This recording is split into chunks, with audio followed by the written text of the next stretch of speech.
Good evening, ladies and gentlemen. Excuse me, one second. My name is Ike Sky, and you are watching a very, very interesting race. This is the FIA GT Championship from Oschersleben in Germany. And you are about to see the first surprise of the evening.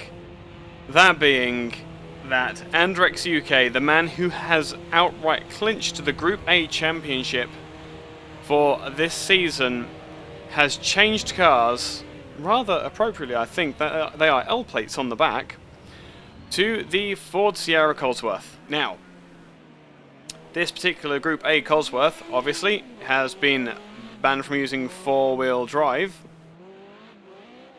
which means that is a lot of turbo lag and a lot of power going through the rear wheels alone. The effect of which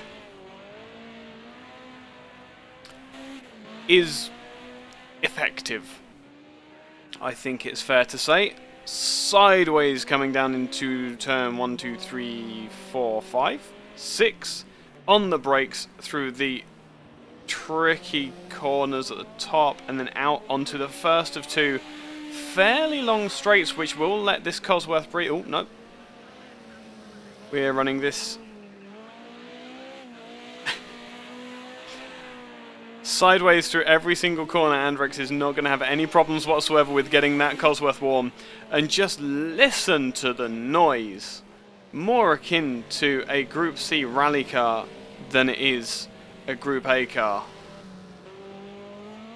Remember, 20-minute qualifying session separated up into two subsections, with the 10 minutes that we are watching now for the Group A cars and this monster. And the second 10 minutes will be for the GT1s. And the lap begins, and we'll see if Andrex can hold this Sierra in a straight line for any amount of time.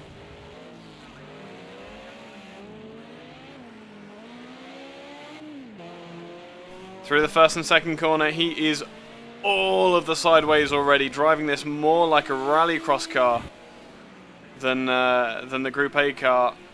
In front, I believe that is either Scone, is one of the other Audis. That'll be not TPW. Mabel's not in there. Neela, nope. Just absolutely glued to this phenomenal car.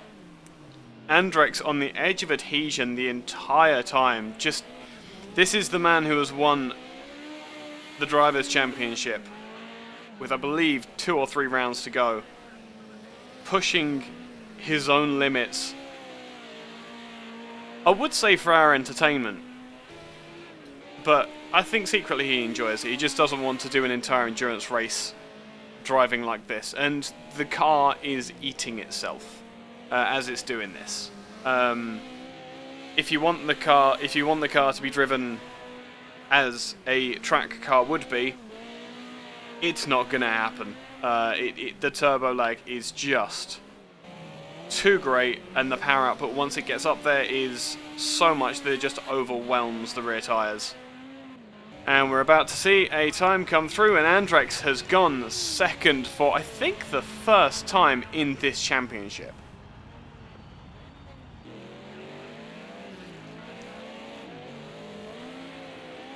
Now he's going to try and wind the car back. He's not interested in it in the slightest. Dirty great armfuls of oversteer. I'm really sorry, I would be concentrating on all the other lap times, but this is just...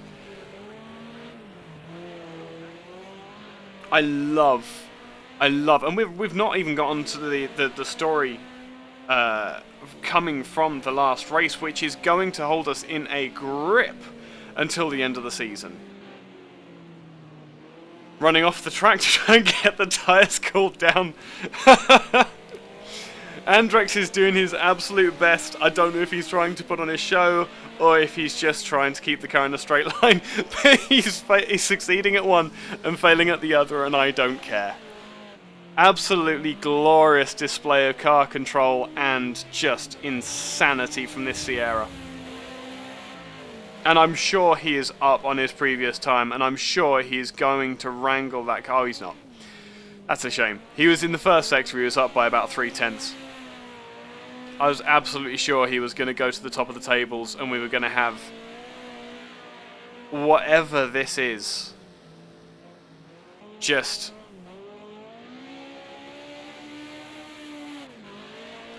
I would jump on board for a track lap, but it's absolutely pointless because you're going to be looking at the apex the entire time.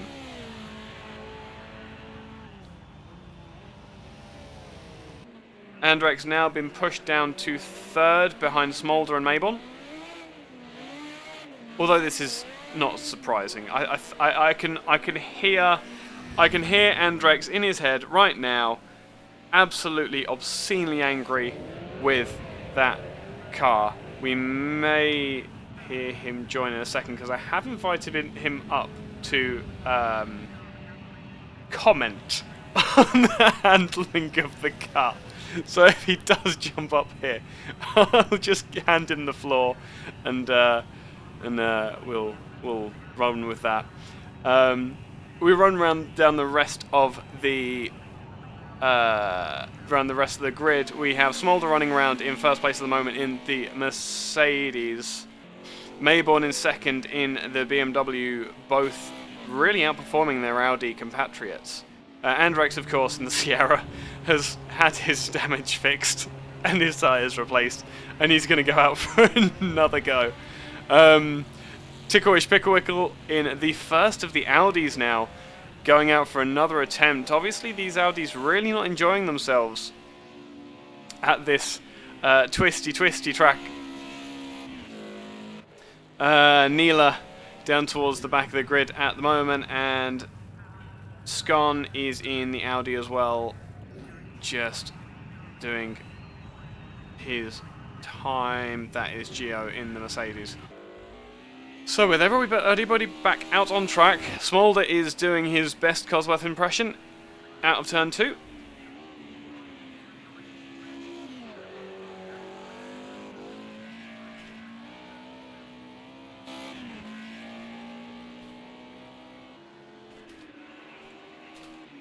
I'm looking up the corner names for Oschersleben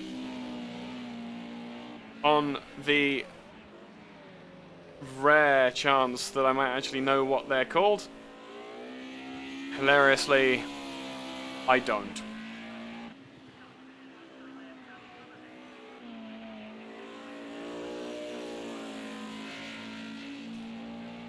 However, this may be useful.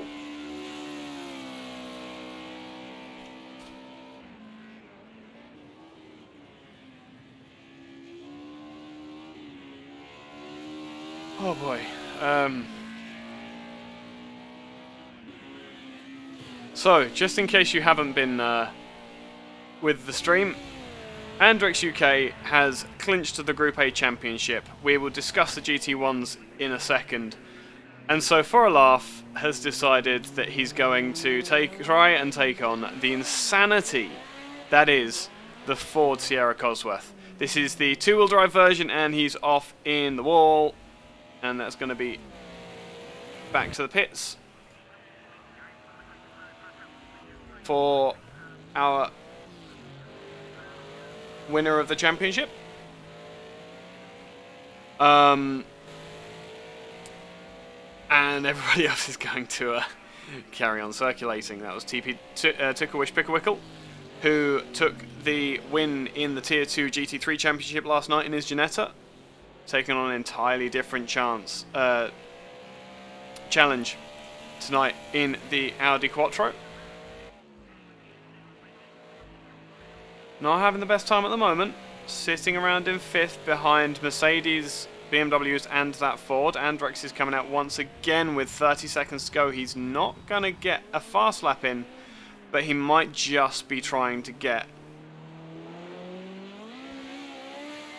That was first gear, and here you go, I'll stick the speedo up for you.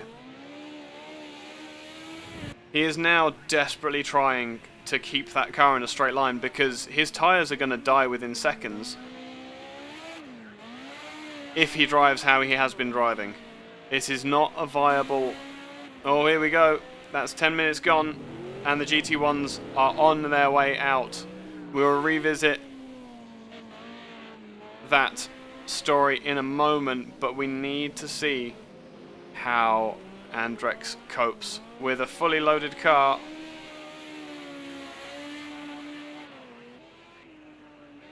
Lot neater than we have been seeing from the traditionally Audi man.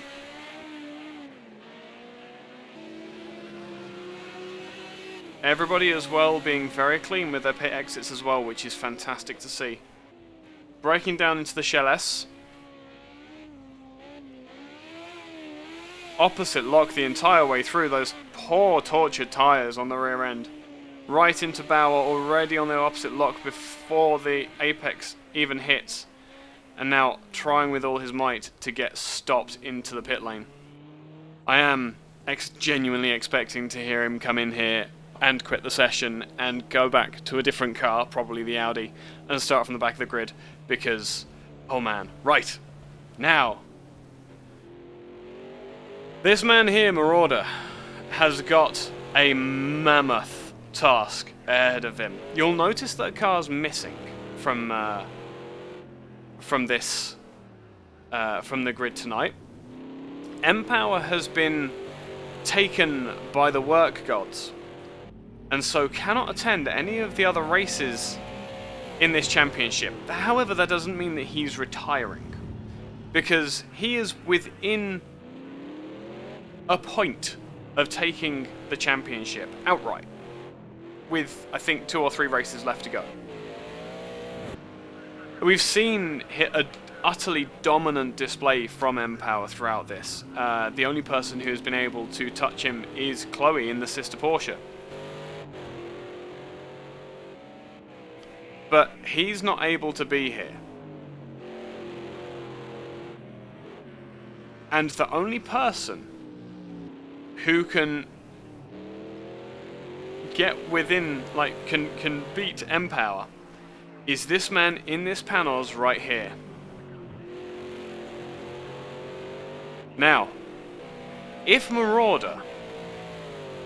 Yep. If Marauder can win all of the remaining races, then he will clinch the title from M-Power by a single point. Anything other than that, and M-Power wins. That's the reason why he's in chat right now, is because he cares about this. But so does Marauder. And this is going to be an interesting fight. Marauder are not off to the best start, with Inkikris in the slower of the Porsches, getting half a second on him on their first bout. And Chloe 4/10 off as well. Inkikris has found quite a bit of speed in the break between Nürburgring and here.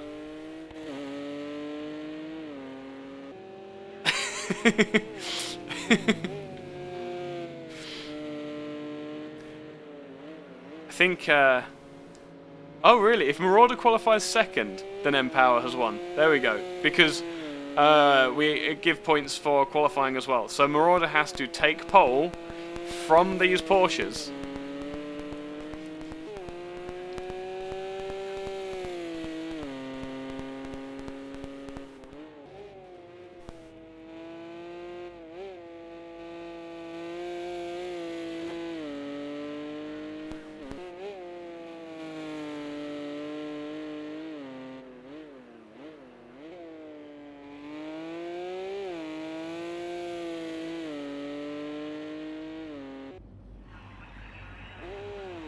That was peculiar.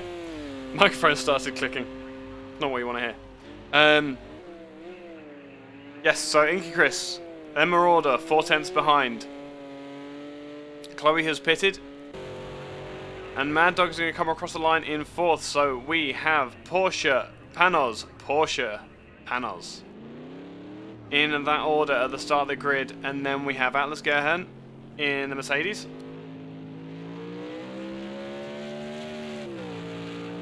Monstrous engines, these.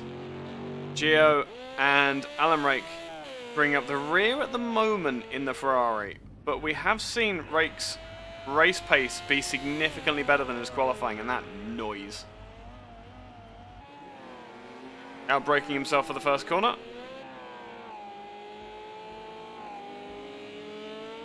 Where is our championship wannabe? The pretender that would be to Empower's to Empower's throne. Andrex, feel free to jump in if you do want to vent.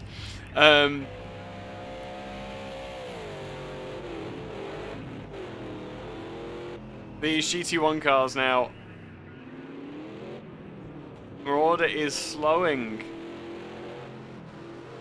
He's not able to maintain that pace he had at first.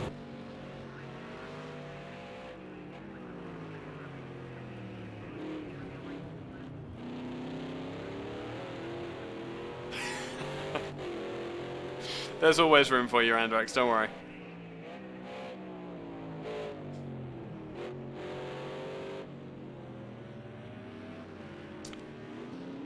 Marauder is still 4/10. He's gone faster than Chloe, using every inch of the track and a little bit more, which you're probably not supposed to use.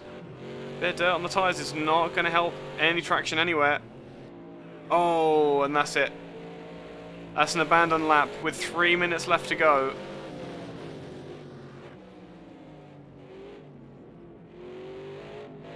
No pressure at all, Marauder. Don't worry, not in the slightest.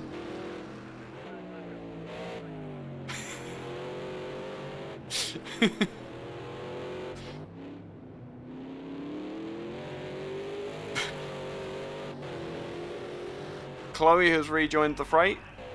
A second gap to first is what she has to make up. And there's 2 minutes 40 in which to make it, so this is going to be a one-lap wonder. If she does do it. Marauder, however, has got 2 laps. If he can get the car to the apex, 2,000s faster than the best lap delta in the first sector. We'll stay with the Panos for the moment. Just the slightest touch of oversteer coming out there under throttle. Lovely and neat through the chicane at turn 5. Down the second longest straight. This is where he's going to lose time to the Porsches. A 10th down here now.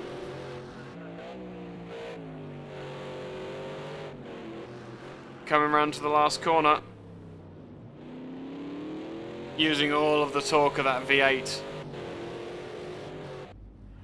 Comes across the line, and that is him given best. So now we can already crown Empower as our GT1 champion.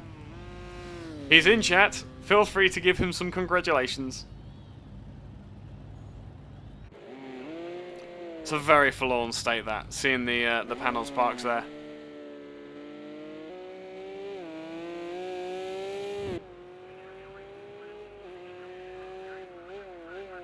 Meanwhile, Inky Chris is still circulating. Pushing for that faster time. He's well aware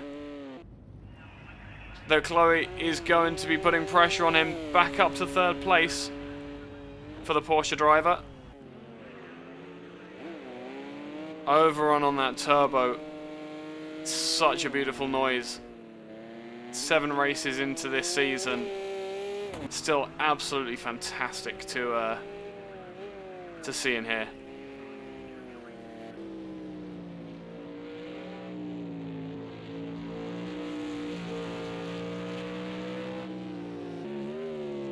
Atlas in the Mercedes. Run up behind the Porsches and the Panos.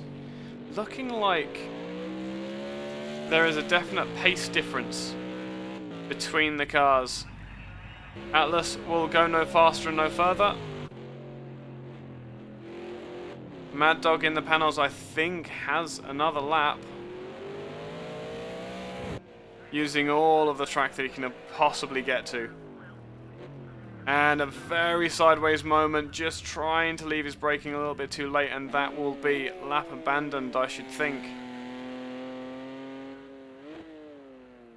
Absolutely taking after Andrex's pattern. See if Chloe can wound Mortar anymore, and no. I think. So, the championship will go to Marauder, will go to Empower with that session over. Inky Chris will start in first, Marauder in second.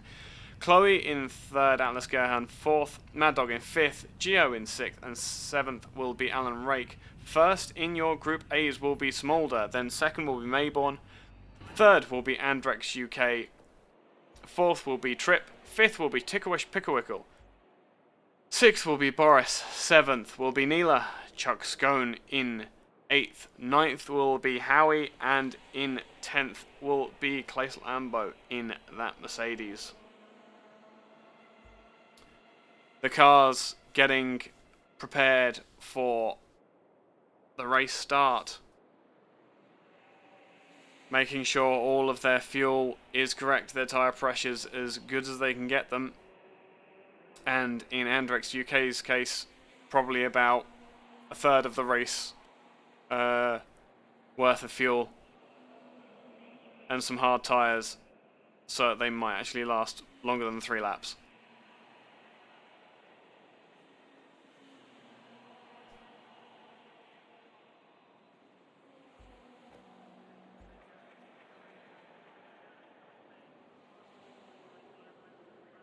Suddenly the front end of that panels in second place is looking just the tiniest bit sadder than it was before.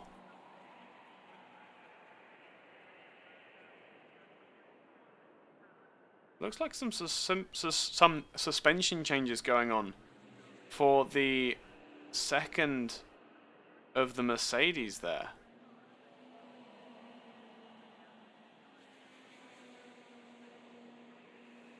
BDG Geo looking like he is adjusting some things on his setup.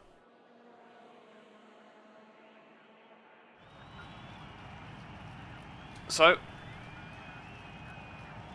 as per the usual, we will have a nice standing start where all of the cars are up to temperature. And we will start on a warm-up lap. Not very much wheel spin from the Porsche. Marauder significantly more fired up though. We will keep an eye on the Ford of Andrex. 2,000 revs, 3,000 revs at 40, and the turbo kicks in, and all of a sudden he is gone. Like a scalded cat, and there is absolutely nothing that stops that turbo once it's gotten up to speed.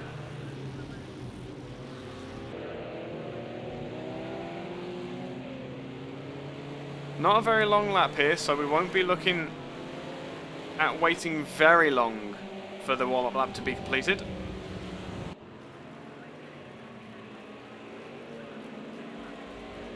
But Smolder is really holding the cars back. Oh, that's a spin for Mad Dog. I wonder if he'll be allowed to return to his position. Yes, he will. Good man. Cool. It looks like Smolder is doing the same thing as before, as we've seen from others before, and leaving rather a large gap to the GT1 cars in front. 10 seconds is probably not quite what they want. That's how quick this lap is. They are already forming up into their 2x2 formation at the front of the grid. Trying to anyway. It's a bit difficult with the way the track's laid out.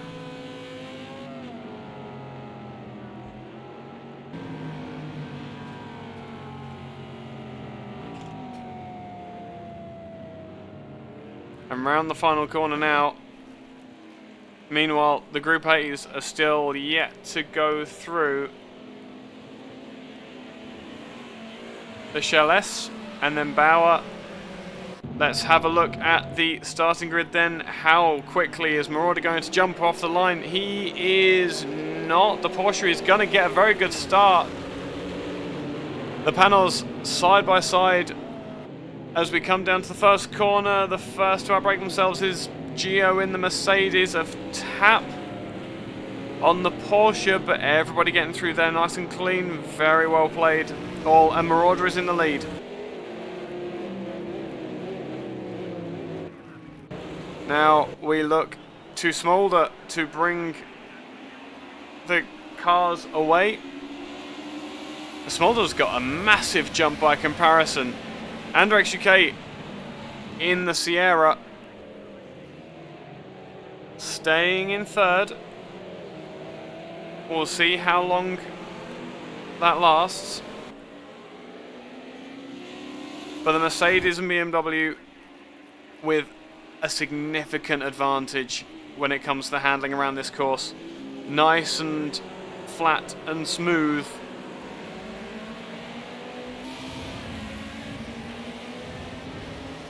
Giving them just what they need to get their cars nice and low, nice and stiff, and working properly.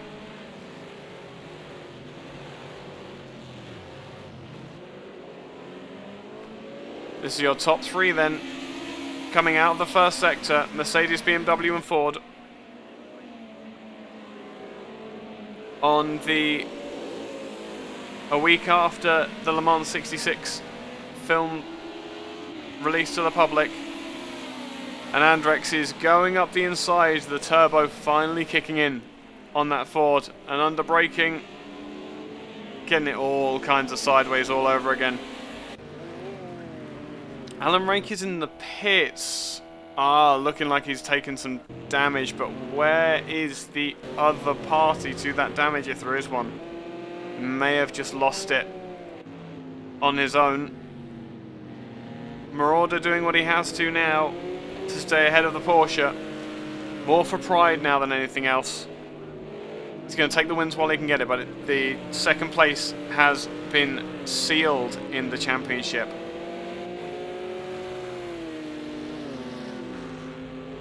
Neela with a time penalty of a second for corner cutting, most likely.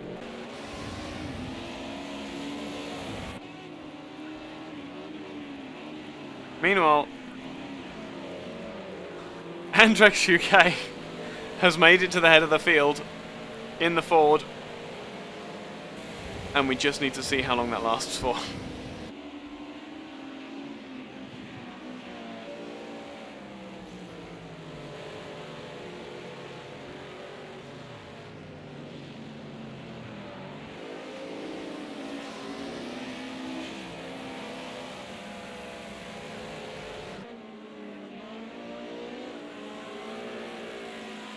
Smolder really hasn't given up on that position yet. Getting the car as straight as possible, just clipping the grass.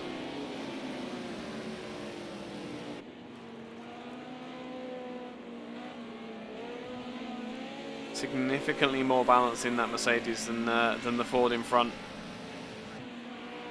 We talk about the Mercedes AMG being a bruiser. This is an old school bruiser.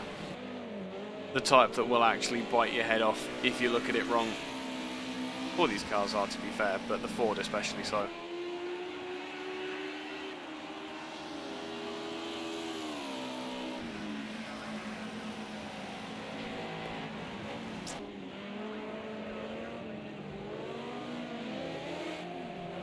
Coming down through the first corner, I heard the Ford spin the rear wheels up. I can only imagine how lightly Andrex is touching the throttle.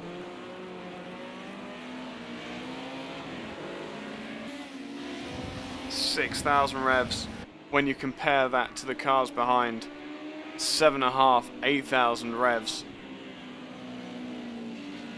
It's just, there's no comparison.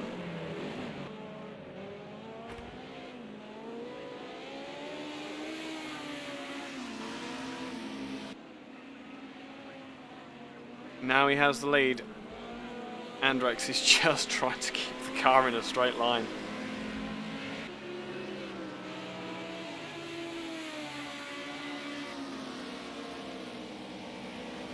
Further down the grid, we have our Audis in close contentions. Meanwhile, at the head of the grid, Inky Chris, as they come up to back markers, is looking forward to take that first place away from Marauder. He's going to get balked by the Audi of Scone, and Lambo is going to have his own little moment. Ooh! Come back onto the grid, onto the racetrack.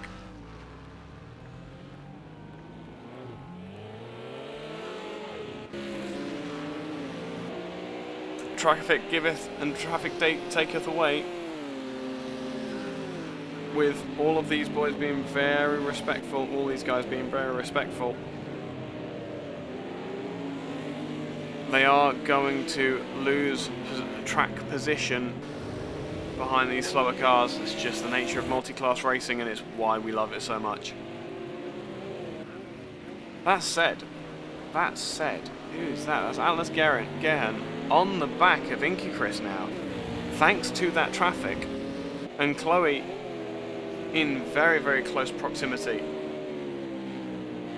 as well, looking to go around the outside, or maybe protect the Porsche up the inside. That is going to be, Atlas is going to have to give second best to the Porsche in this particular instance.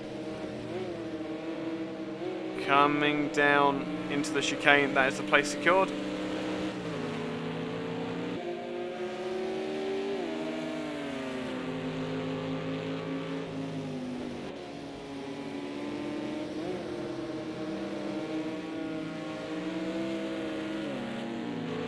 And Porsche 2-3 has been attained. And traffic once again. Absolutely going to be the bane of these drivers' lives. They come across the line nose to tail. And 3 abreast into the first corner. The 2 Porsches side by side. The Mercedes is going to get pushed out, and Chloe is going to come out on top. A little nudge there from Atlas on... Oh no, it was Inky Chris that came out on top. It was a touch on Chloe. Fighting through this Group A traffic. The camera angle's not doing us any help whatsoever.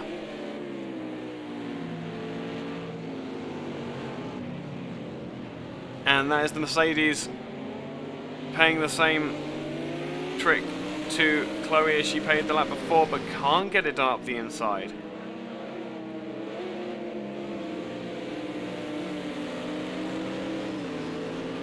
Now onto the the back straight, and Chris has been balked massively by trying to pass Andrex, and Chloe gets up the inside and pushes the Porsche off the track. And Chris takes an excursion across the grass, and Mad Dog, meanwhile, is going to take advantage and run up the inside of both of them.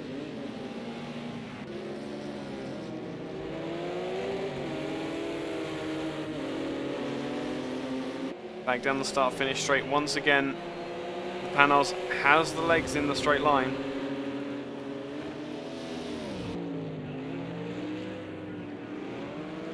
And now Inky Chris and Chloe were fighting over third.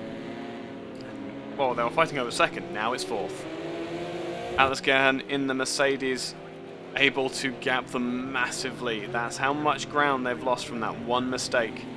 And now they are stuck behind a Panos, which doesn't seem to quite be set up as well as the Porsches are. Just taking a little bit easier.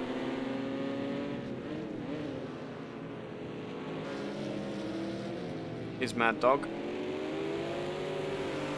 Trying to keep everything in check, everything in order, not push the tyres or the fuel. Off on the inside that was, I think, for Inky Chris.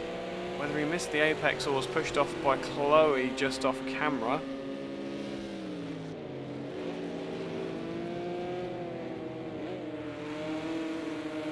It looks like Chloe's very eager to get into the podium positions.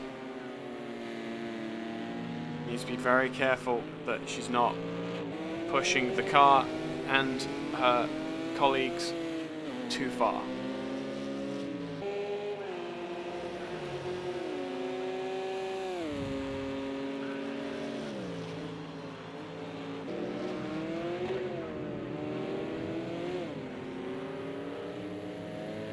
All of this battling is meaning that Gio is now starting to catch up. Has absolutely got target acquired on the back of Chloe's Porsche.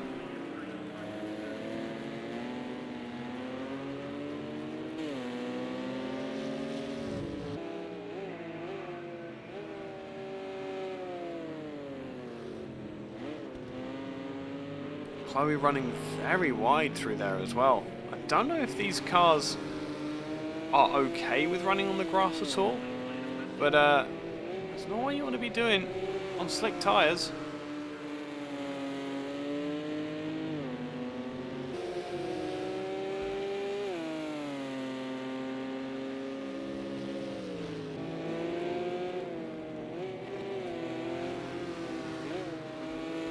If we want an accident, this is the best place to go. The tyres are starting to go off, and Andrex has held on for as long as he possibly can in that Ford. But there's only so much a light foot can help. Oh, I've been disconnected from the multiplayer session. Technical difficulties, ladies and gents. That's an interesting one. Still have connection to the stream. Ooh.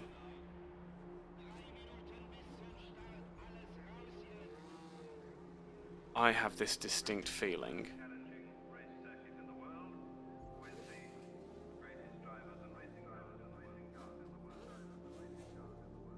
Where's Streamlabs gone? There.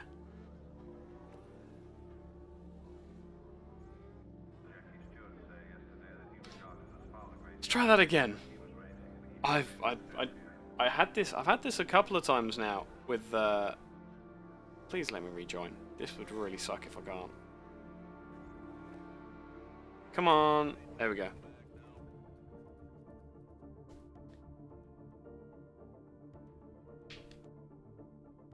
Yep. It's either Steam or Project Cars has decided that it doesn't like me. I'm hoping this hasn't affected any of the competitors, because that would really suck.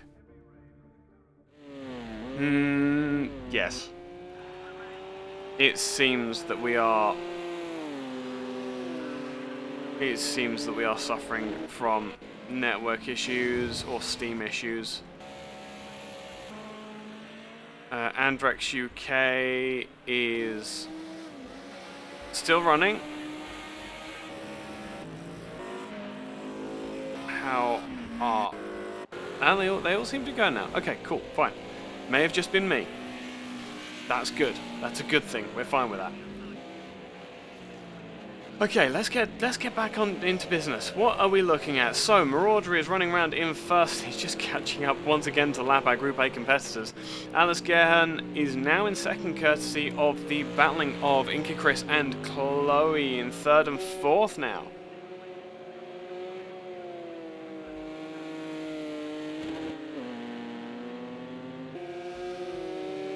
With Chloe dropping back just slightly from Inky Chris, maybe just gathering her thoughts, getting her head in gear, and launching for another attack. Or maybe she is going for a different tactic. How is her fuel level? Is at 60 litres, so quite a bit of fuel still on board.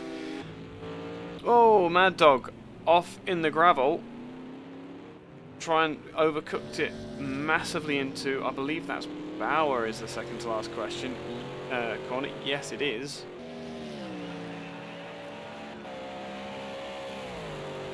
And that is going to hand the position to Gio. Gio now up in 5th position.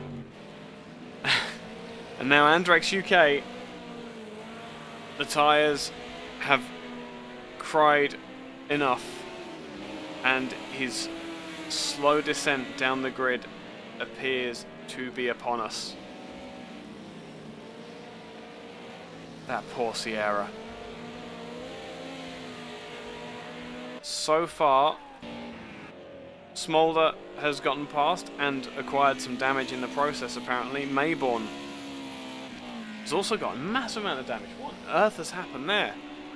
Maybe it was a whole network lag and I was the only person who actually got straight up kicked out.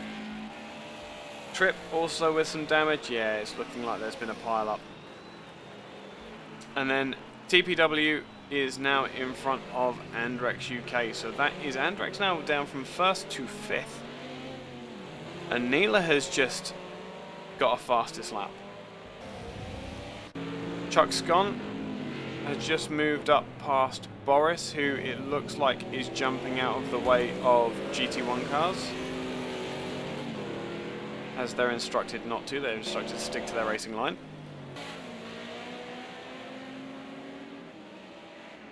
And this is about the pace that we were going to be expecting from the Ford, to be fair. Because as fast as the car is, there is no way you can put the power down. But yes, Andrex isn't racing here. He is drifting on a track with other cars trying to race. He's issued several warnings both during qualifying and pre-race that if he's going for an overtake, just let it happen, because he's going to be off the track or sideways at some point anyway, as we see him running offline and picking up the marbles off the inside of the grid.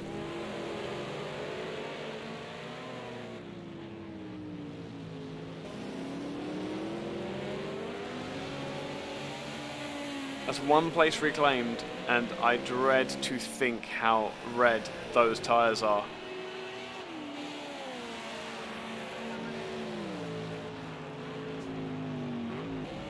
Meanwhile, Mad Dog, having thrown it off the track at Bauer, coming around Sanchen Anhalt, last corner. Ah yes, we have suggested that someone put an old school rallycross car in with the Group A's for some unknown reason.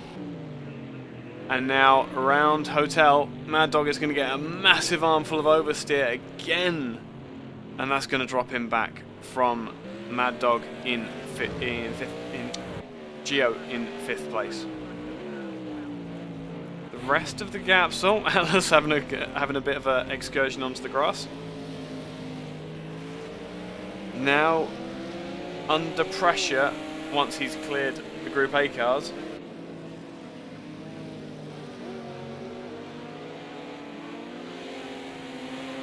From Inky Chris, or hopefully will be soon, and in the foreground, Chloe's giving Andrex a run for his money with an armful of oversteer coming out onto the back straight. Our 2 drift champions together, apparently. One with a significantly faster car.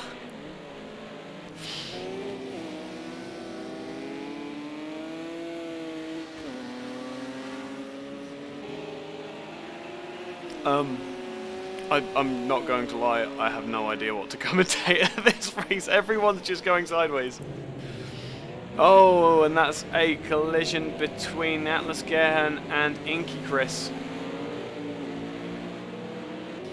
Someone has got their braking very, very wrong, and now the 3 cars are back together again.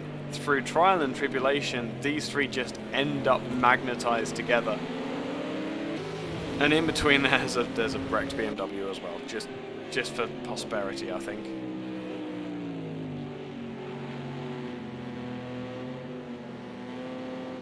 posterity. Mercedes being balked by another Mercedes. Down through the chicane. And that's the name of it.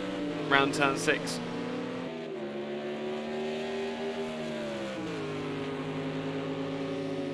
And now down toward the Shell S. Under braking, trying to get the nose hunkered into that apex.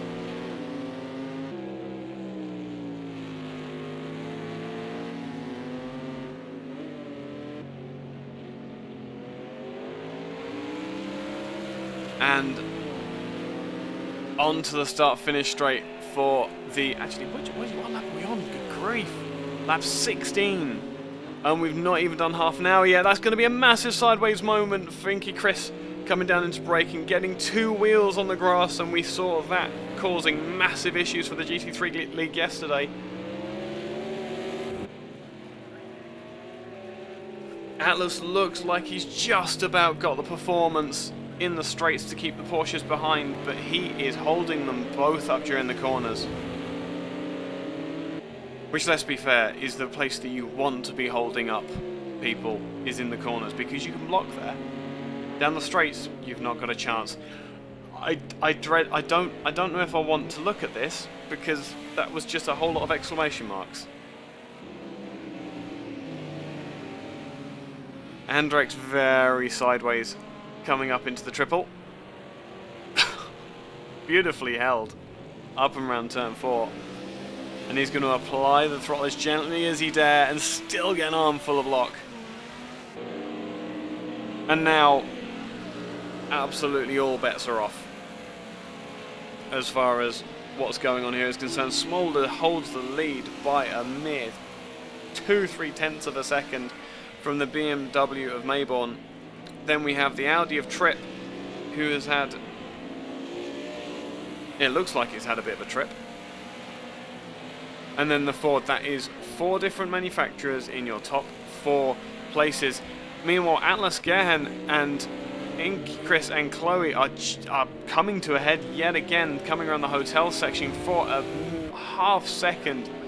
Chloe was all the way up in second there,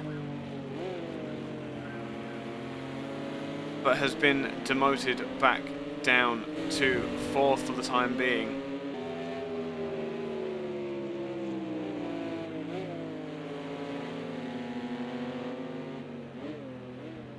Tyres starting to get a little bit older now for all of the cars, not just Andrex. Oh, taking that bollard out, lovely, well done Atlas. Marshall will have to run out and grab that from wherever the heck it ended up.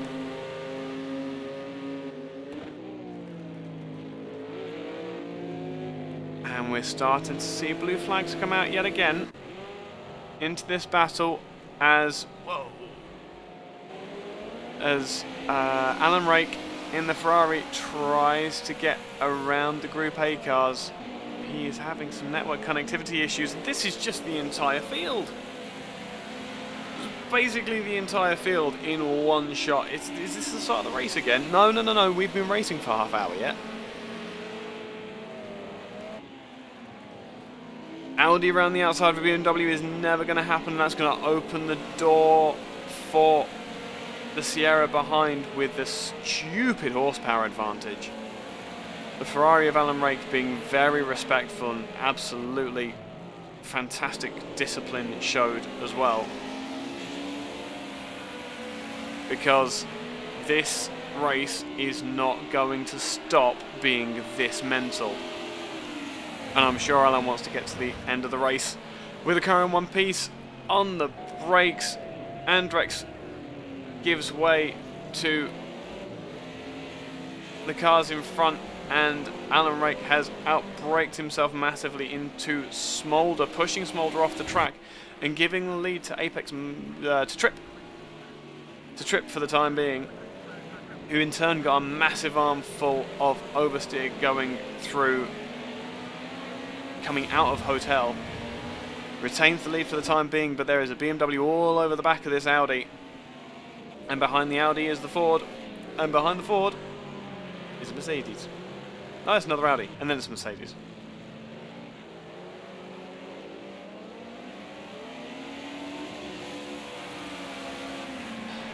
Just gonna have a very quick breather.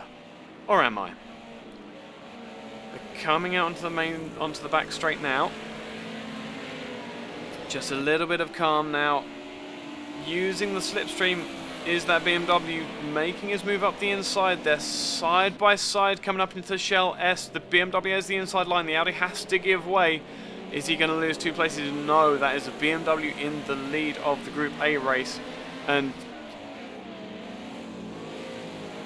I'm wow. So Mayborn in first, Tripp in second, Andrex UK third. Your championship winner is in third place in the Ford, and with that massive amount of horsepower, is going to go to the outside. Tripp goes to the inside of the BMW, but it's going to be the Ford that has the best line, but being on the outside is not the way to do it. But the Ford's there, the BMW hasn't seen him, the Ford has the inside line, but gives way. Second place will do for the time being. He's getting an armful of oversteer, as does Tripp, as does the BMW of Mayborn. And that lack of traction is going to give the Ford the lead once again, but it's an outside corner 2x2x2 through turn 3. And now we head into the triple. They've sorted themselves out into some kind of order. BMW, Ford, then 2 Audis in questionable states of repair. And then the Mercedes of Smolder is staring lovingly at the back of that pristine Audi of Ticklewish Picklewickle, because he wants that place back. He was leading this race. Guys, can you all just like spread out for a few minutes, because I really need a drink. No, that's not happening. Okay, so Ticklewish Picklewickle is going to break around the outside, and that's going to drop him back into the clutches of Smolder in the Mercedes behind. Andrex has lost out to Mayborn, probably under braking into the Shell S, and now almost with a touch from Tripp in the third place Audi. And the Panos is going to come past. I don't know which one that is. I don't really care. The Ford's going to overtake into first position, coming down into first, but does it have the brakes? No, it doesn't. And Andrex is going to get an armful of oversteer to try and keep the car on the track, lose a load of positions because of how long that first gear has to be for the sheer amount of power that Ford has. Four-wheel drifting out of Hotel, and this is the biggest gap I think that we've seen in the front of this Group A battle since the race began.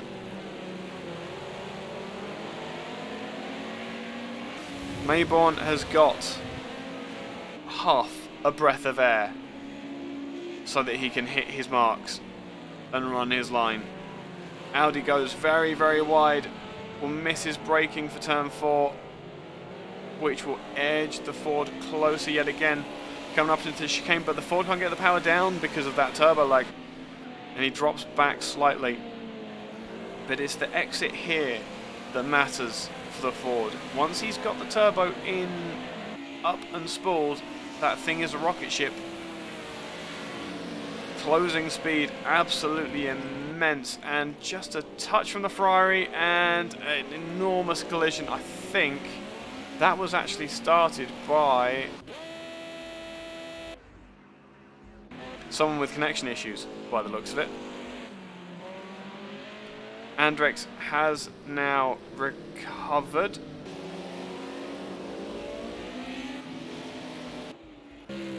We seem to have, we seem to have lost. Oh, that's a very nice looking Mercedes there for Howie.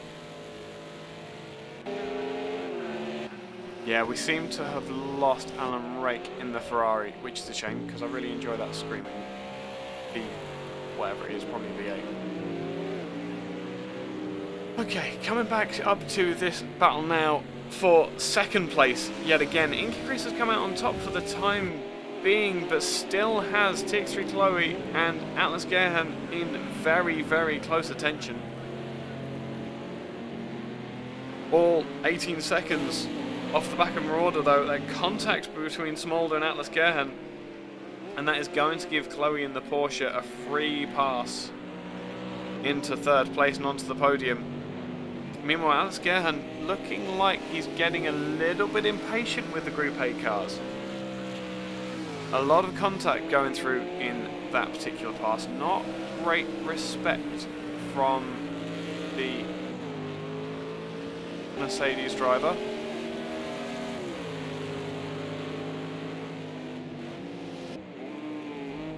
How are we looking further up? The Atlas has come straight onto the back of Chloe as well, where Chloe is being stuck behind traffic.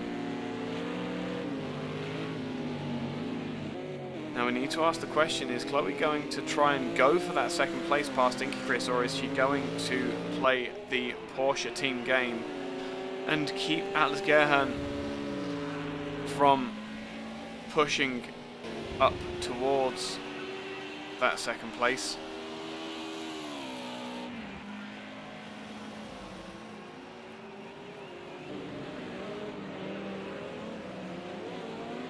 So, gaps now looking to be spreading out slightly. I think it's only going to be a matter of time before they close up again with the way this lappery is going.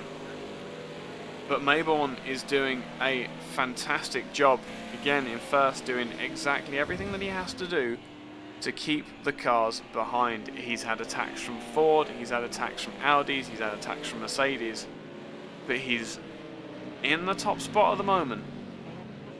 Just need to hold on and hope.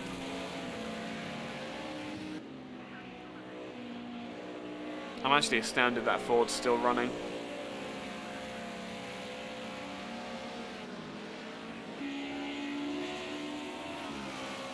Heading now down into dusk. Probably going to start seeing the headlights coming on for most of the cars, other than, you know, these two. Alex Gerhan making a pit stop.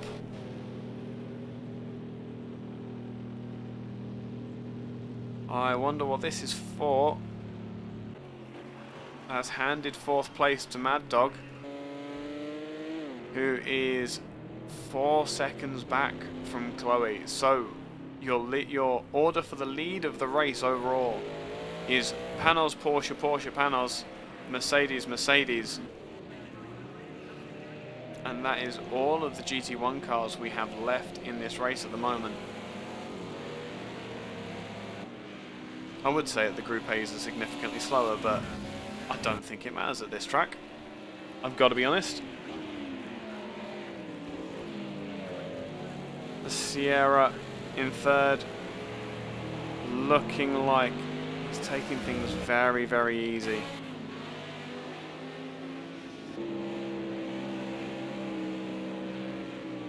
Or as easy as he can.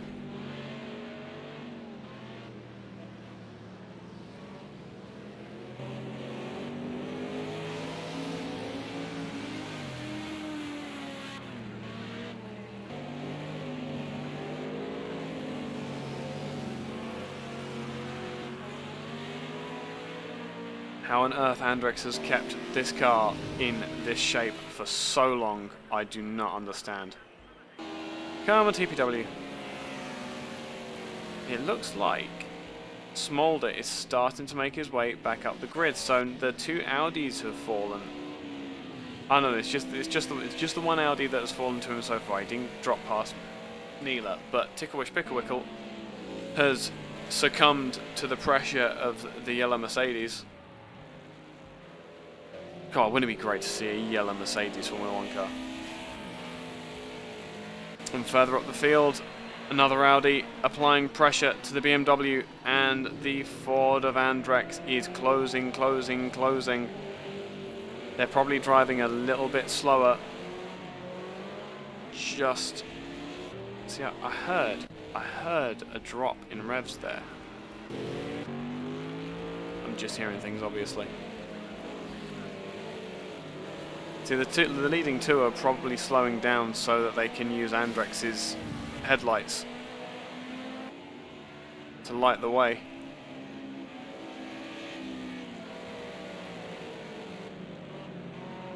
And kidding, of course. But oh, that was the tyres very much crying enough for Andrex. A lock-up coming into turn 4.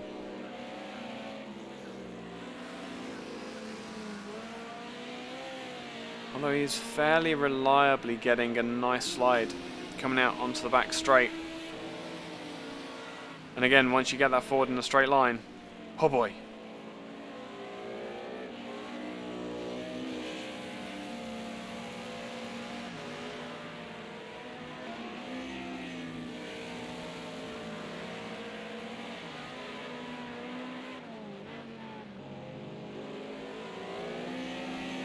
Audi getting a much tighter line here on the BMW. Shortens the track, but you sacrifice drive off the corner. But with the four-wheel drive, with the Quattro's four-wheel drive system, you don't lose much. And that Sierra is back on the bumpers of the Audi again.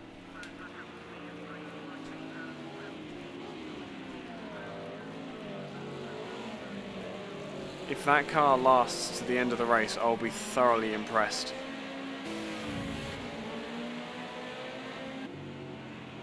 Chloe is in the pits. Not quite a halfway, but close enough to potentially get an undercut if that is what she's going for. If what she wants is clear air, I'm afraid she's not going to get it because these Group A's are littering the track. You think I'm kidding? Littering. They're all over the place.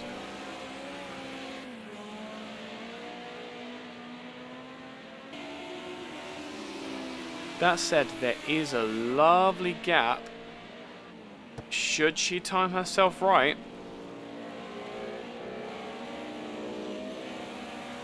just about where she is now. If she starts moving about now, she is quids in. Let's have a look at our 5th place driver. She's away. Has she got herself into a fantastic gap of clear air? It looks like she has. She's gonna get through the pit exit complex before this battle for the lead comes through, and she is now staring at a good few laps of clear air. This could be the difference come the end of the race. Fantastic show from Chloe, very well done, and that is a panels out braking itself into turn 3.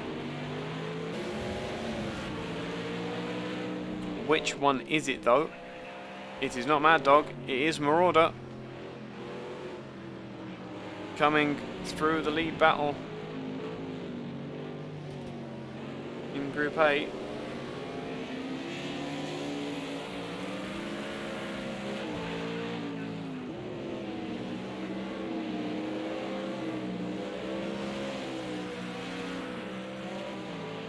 In Gerhern 2.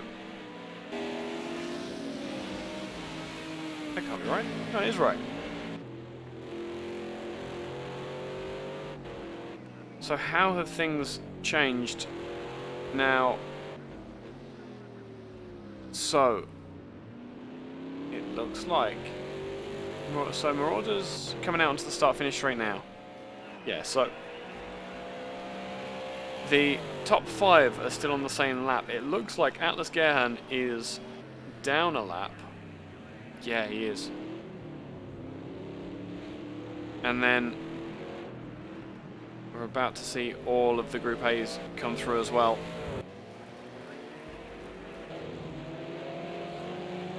These 3 still for the head of the field. This is your top 3. Hopefully we get to speak to all these drivers after the race, because this is just fantastic battling, so respectful, and just every line you could possibly imagine tried. And this might be the one. The Audi has the inside line. Can he get it under braking into the triple? Yes, he can. Can he hold it there though? goes wide. The BMW keeps it tighter, but the Audi has the inside line for the curve around the top. Lovely four-wheel drift for the Audi, and that's going to be the place sealed for the time being. But can he make any progress away from the BMW? That's the question, because the BMW is now going to come out onto the back straight with all of the slipstream that the Audi's just been running with, all of the pressure of the Sierra behind. Mayborn sideways coming into the first of the Shell S's.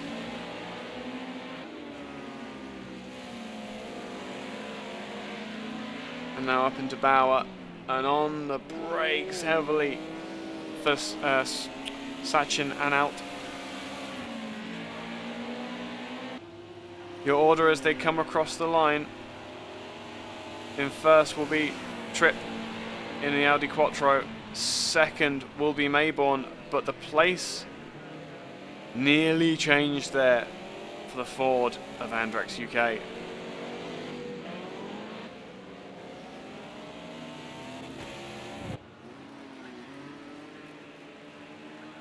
It looks like the Audi may just about have the legs, but it's completely missing that apex there.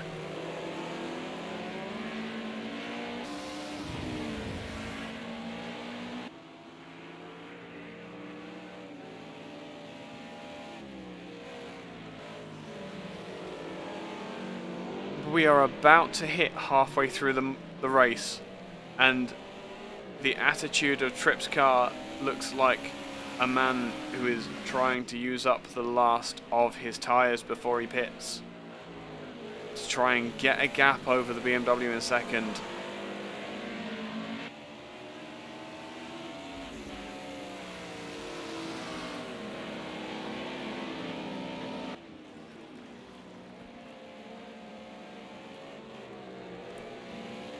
The Audi really has been the jack of all trades in this championship. The four-wheel drive system being its saving grace every single time. No one opting for the pits this time round.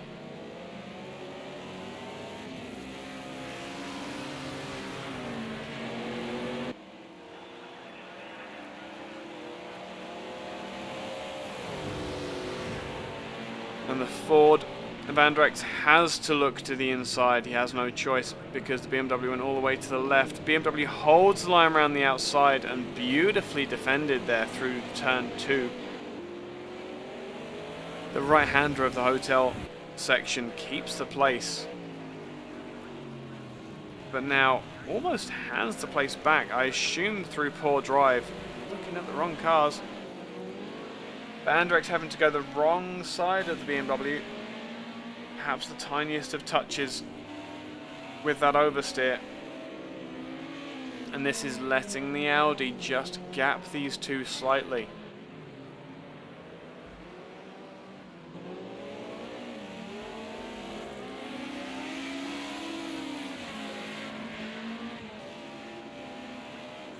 Although not enough that it is like it's over a second on the regular. And that's the pass done. Ford getting terrific drive off of that right-hander at turn 6. And now to challenge once again for the lead, but two sideways. And is that going to be some beautiful car control from Andrex UK? Cedes that second position. But I couldn't talk through that. I felt I might have distracted him. Well saved. Even better for not taking Mayborn out in the process. Fantastic reflexes from him.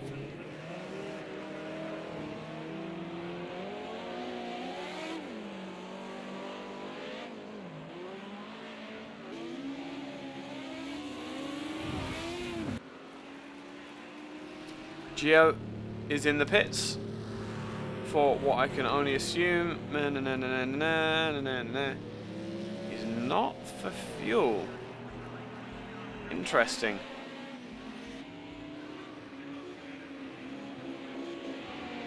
Andrex having finally made the place, has got to do it all again. And this time, do it in such a way that he doesn't lose out afterwards. Meanwhile, 48 minutes into the race, give or take, TX3 Chloe here is setting fastest sectors and fastest laps. She's on the move. The only person to have pitted in the lead battle, and with the clear air that it's afforded her, she is making hay while the sun shines.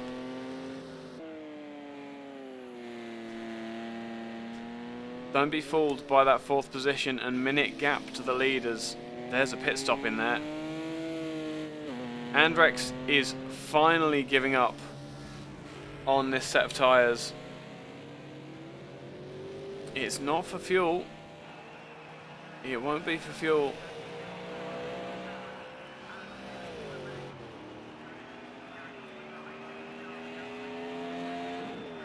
But it may be. It may be for tyres as we watch through the fence.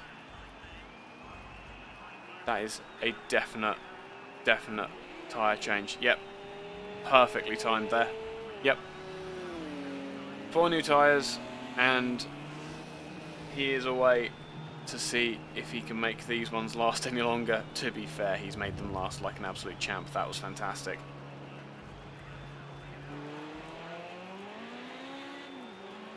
But at least he won't have any problem getting the tyres warm.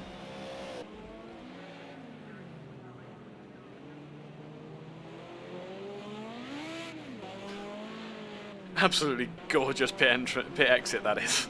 Really is. Right. So with battle broken for the moment, we now look to Mayborn and Smolder. And Tripp, who is a bit up the road now.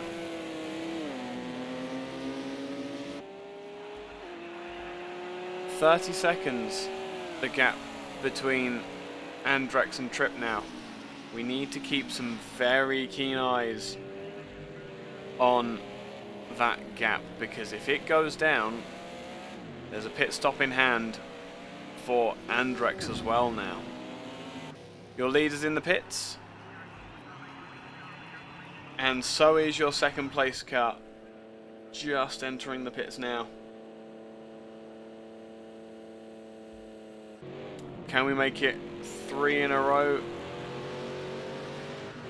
with 3rd place Mad Dog? No, we won't. However, this will be a keen insight into how much work Chloe has done. Along the back straight now, it's not going to be enough to outright give her the positions, I don't think, as both of the drivers are rolling now.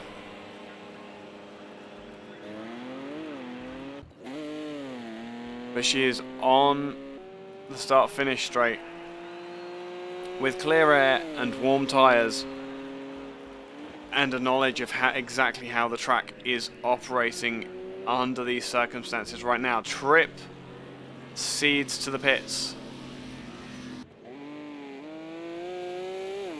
So this is your fight for the lead. The 14 seconds to 26 seconds. 12 seconds at the moment.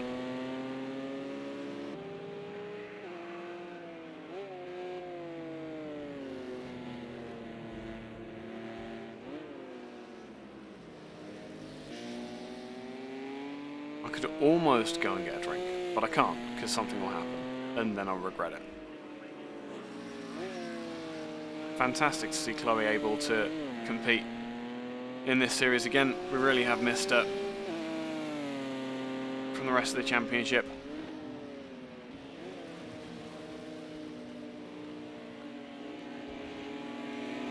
she plays the waiting game for, but Howie, any break in the habits and it just throws you completely.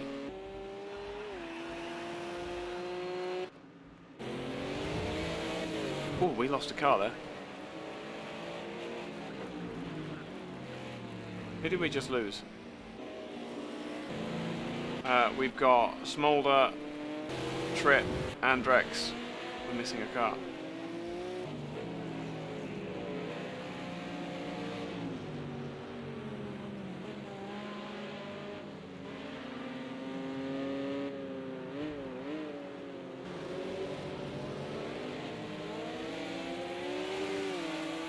Pickwicklers disconnected.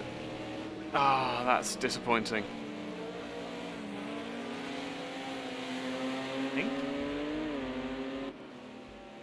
Chuck's gone. Mila, Boris, Howie, Andrex, Trip, Smolder, Mayborn. Looking fairly pedestrian out on his own. Meanwhile, those who have pitted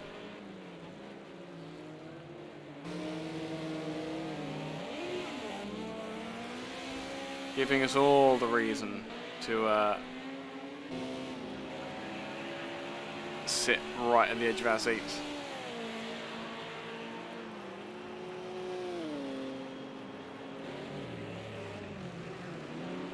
And the Audi runs wide on its first flying lap on new tyres. Andrex is forced wide, gets a beautiful four-wheel slide coming out of Hotel. Lets the Porsche past and secures the position for the time being. Now with the fresh rubber and freshly warmed rubber. Yep, that's definitely warm rubber.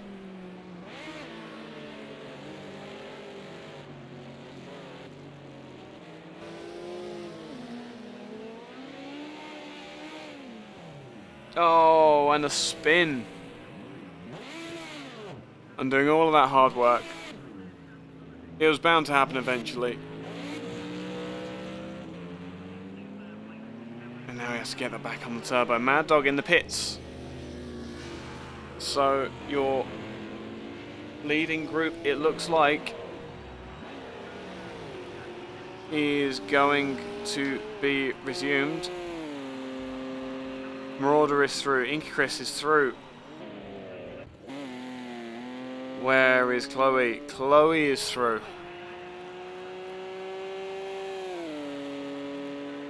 And that gap is now looking to be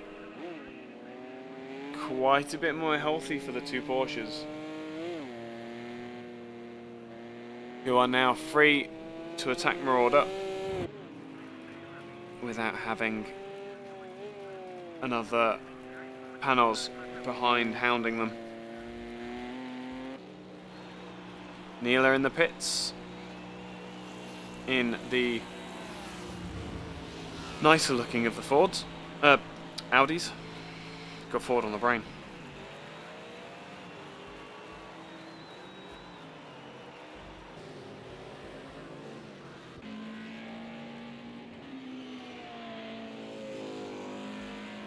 Smolder now with a 7-second gap to Mayborn in front.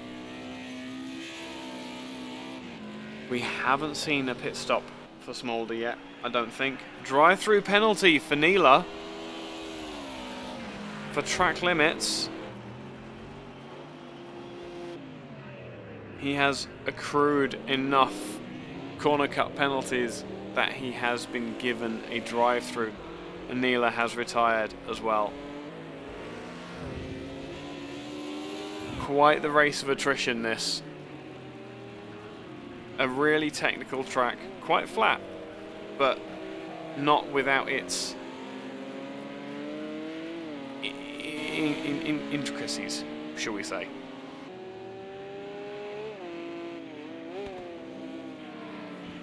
this section here is so satisfying to get right. Tell you what. Right. Where is our leader at the moment? Coming down onto the back straight. We'll give that a minute. Just keep an eye on these Group A cars. And in a second, we'll jump on board with our race leader for a lap. And I will take an opportunity to get that track layout set up. I've run quite a few laps around this myself personally, and it is very much fun to do, jumping onto the roof of the Panos Esperante GT1 car. The first square left and then square right of Hotel leads into a long right-hander, which takes you almost 270 degrees in total onto the throttle and then back straight onto the brakes, second gear or third in the panels. That's very brave on the revs there. Through turn 2, which is Haziroda, then up through the triple, turn 3, 1, 2, and then 3, and then on the brakes for this long, it feels like it should be way more banked than it is, turn 4. Back onto the throttle for a second before stabbing on the brakes through chicane. Balance the car, get it straight, nail the throttle up through the gears, down this back straight which is called Stadium Straight. And then at the sign, turn in to the Chalet, and then left, hold off the throttle because that gravel trap will swallow you whole. Bauer next, a flat right-hander. It's deceiving how flat that is. And the same again for Sachsenal out for the last corner. A very quick lap. It flies by, but that just lures you into a false sense of security. And lures you into all of the mistakes.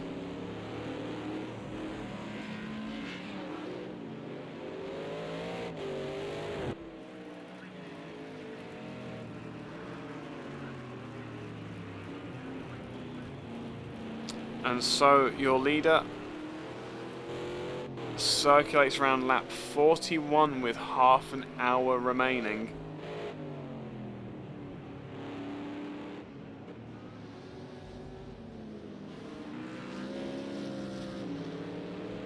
The gap's all becoming a little bit too predictable.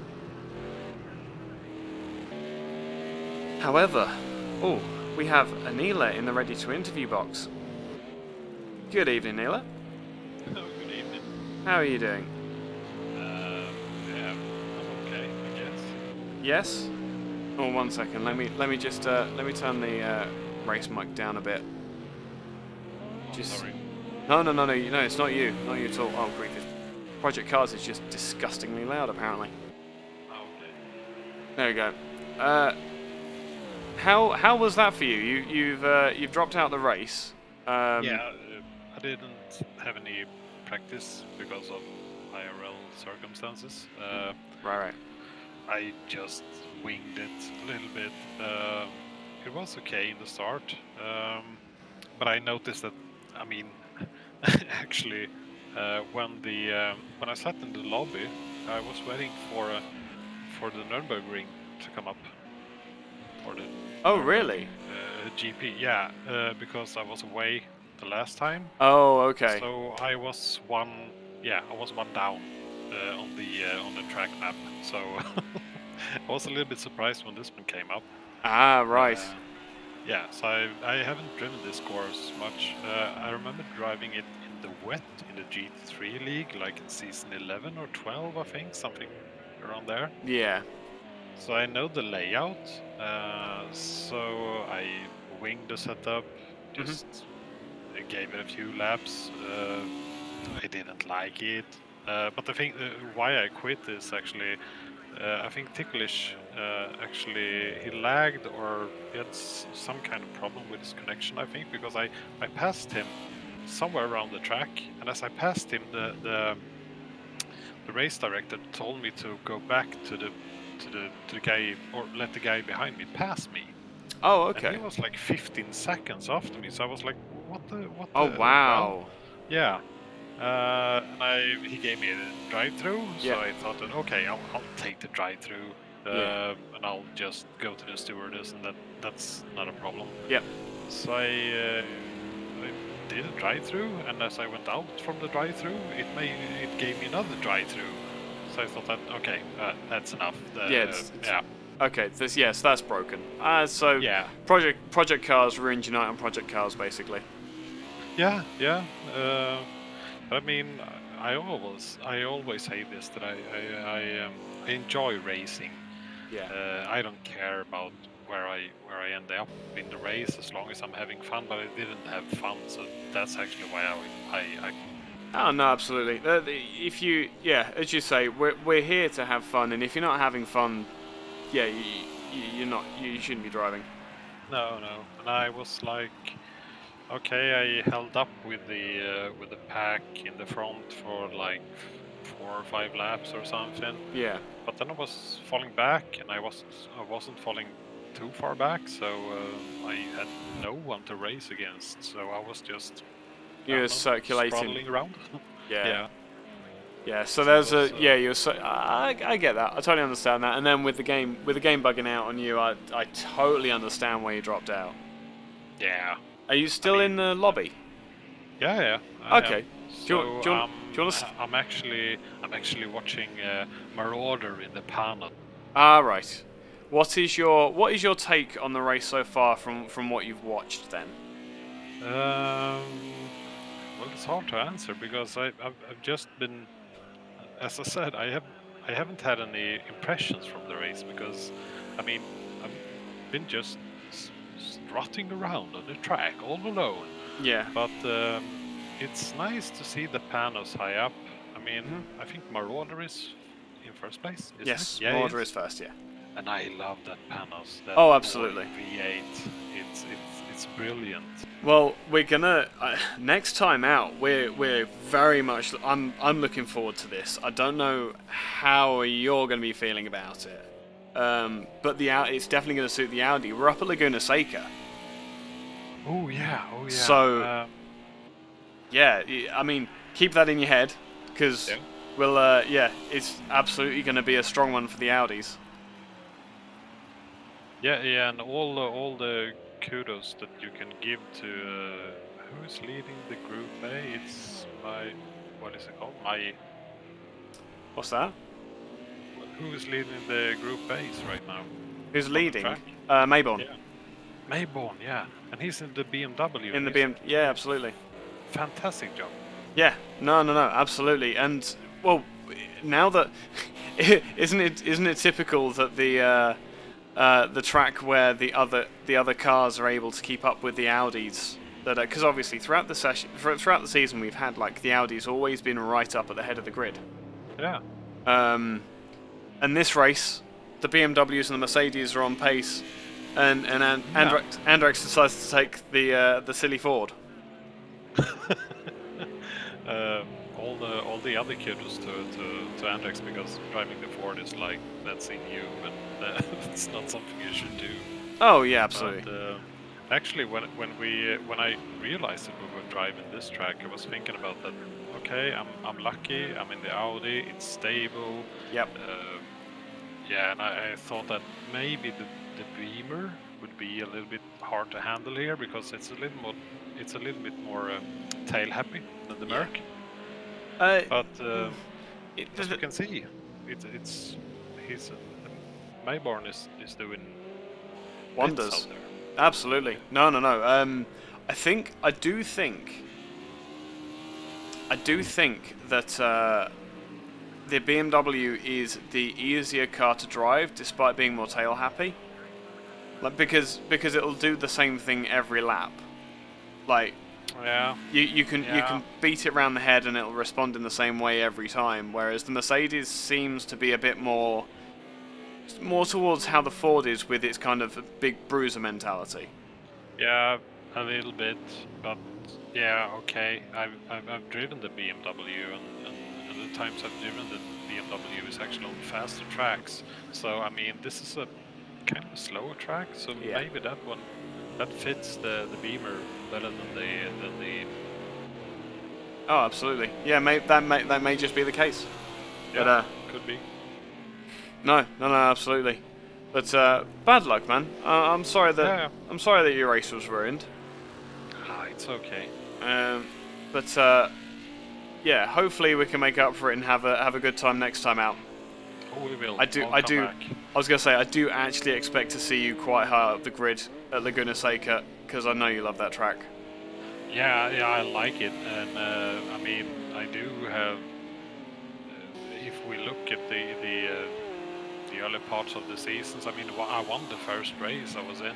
Yep. I picked up a second and a third after that. So I know that I have that potential, but as I said, I didn't know what, or I just I got a bit surprised by what track we were on, and that I haven't driven it in a long while. So yeah, I'll come back. Yeah, of course. Yeah. In the meantime, you have a lovely evening. Enjoy the rest of the race, and You too. I'll catch you next week, if not before, man. Kissy, bye bye. Bye bye. We do also have another retiree who is waiting for an interview as well. They must think it's the end of the race. Ticklewish Picklewickle. From winning yesterday to retiring today, what happened? Yeah, well, quite the contrast, right? But yeah, I suddenly, I don't really know why, but quite inexplicably, my PC just completely froze, like completely. So I had to reboot it. Oh So, wow. yeah. Yep. Oh okay. So technical difficulties for you then. Yeah, That sucks. I mean, it does. the game kind of turned on Neela, which is what caused him to have to retire. But your whole PC just kind of turned on you. Yeah. Maybe it had to work so hard for the win yesterday that it just didn't really have the energy for. Yeah, I totally understand that. Maybe you should treat it with a repaste of thermal compound and that sort of thing. Yeah, that might be the issue. Yeah, that's really unfortunate, man. I'm really sorry that the cars felt that way, especially after such a strong showing yesterday in the GT3 League. Yeah, and had a couple of good battles going on, and that I think 5-man train was absolutely awesome. That was until, insane. Until I was hit off, but that's what happens in these races, and I'm sure it wasn't the intention. No, I think that was actually not Lambo. Alan Rake. Alan Rake in the Ferrari. Yeah. I think he lagged. Oh really? Okay. To me, it just looked like he didn't brake at all. Oh yeah, no. From what? Because I looked at him like afterwards because I was trying to find him, and he was like, you know what people do when they're like half disconnected and they're just kind of jittering backwards and forwards in the same place. Oh yeah. Yeah, he was doing that. So I think I see. think you were a victim of lag. Right. Yeah. Okay. It's unfortunate, but it's what happens. And, it's better than it's the internet than him forgetting to brake. Yeah, and fortunately these sort of cars can take a little bit more of a beating than a GT3 car can, because they're not as reliable. They don't rely as much on the aero as the GT3. Yeah, of course. Out of interest, and Andrax UK is pitting. That is quite a bit of damage now on the front of his Ford. What happened there? Oh no. He's got a light out on the front. I think he's had another spin. This might be Andrax calling it quits. So there's a lot of damaged Group A cars going on around. I got disconnected. So is that... So Mayborn, is his damage genuine? Is his car genuinely that wrecked? Well, that sort of depends, I suppose, because you probably know about this bug, but you know, if someone completely wrecks his car and he goes in to repair his damage, then you know, I mean, aesthetically it doesn't look any different, but he has actually repaired his damage. So Yeah. That might be what's going on. I don't know if that's true, but I mean that looks pretty bad. I must. Yeah, exactly. I don't think that is actually like legitimate damage. I think that's because I had to I got disconnected and had to log back in. Oh yeah, that might also be some issue with that. Yeah, but Yeah, like props to props to Andex for going with the Kasi. oh man, It's an awesome car, but it doesn't for these 1.5 hour races. It's a crazy fast car for like short sprint races, but for these sort of longer half endurance races, it's just it doesn't hold. I asked him like 15 or 20 minutes into a race what he did for engine damage, and I think he was on 15% engine damage. oh, So like 1% per minute basically.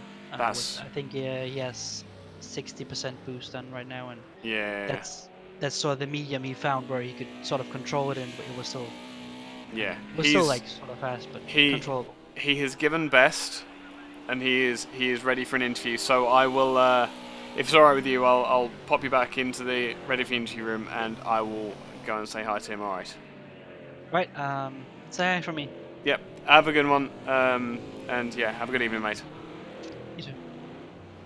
Okay, and now the legend of the hour, I think, and it was a good hour that you managed to make the car last as well, Andrex.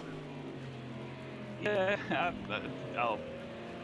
in all honesty, I'm amazed that I managed to get to like 20 minutes left of the session before I'd binned it. Yeah, it was a bit scrappy out there, to be honest. Yeah, no, it's good fun. It's very sideways. Wasn't a serious, sensible choice in any book, but well, why not? Go have a bit of fun now and again. Oh, absolutely, and you really the battling for that second place for so long. It was first place, wasn't it? It was first place in Group A. Yeah, that was captivating. It really was. It's scary when you're close to somebody, though. Oh no, if no. I get the line wrong anywhere, I'm in trouble because braking in the thing. I've got no ABS for a start, and I'm turning via the throttle more than the steering wheel. So if I have to change direction mid corner for whatever reason, you can't. It's going to go wrong. Yep. It did a couple of times. So I was getting kind of knocked around a bit by some of the GT1s that have been a little bit. I did notice that a few of them are getting a little bit aggressive with their manoeuvres, perhaps getting a bit. I did notice that it was there was a battle between second to fourth that were getting a little bit like shovey because obviously they're trying to have their battle.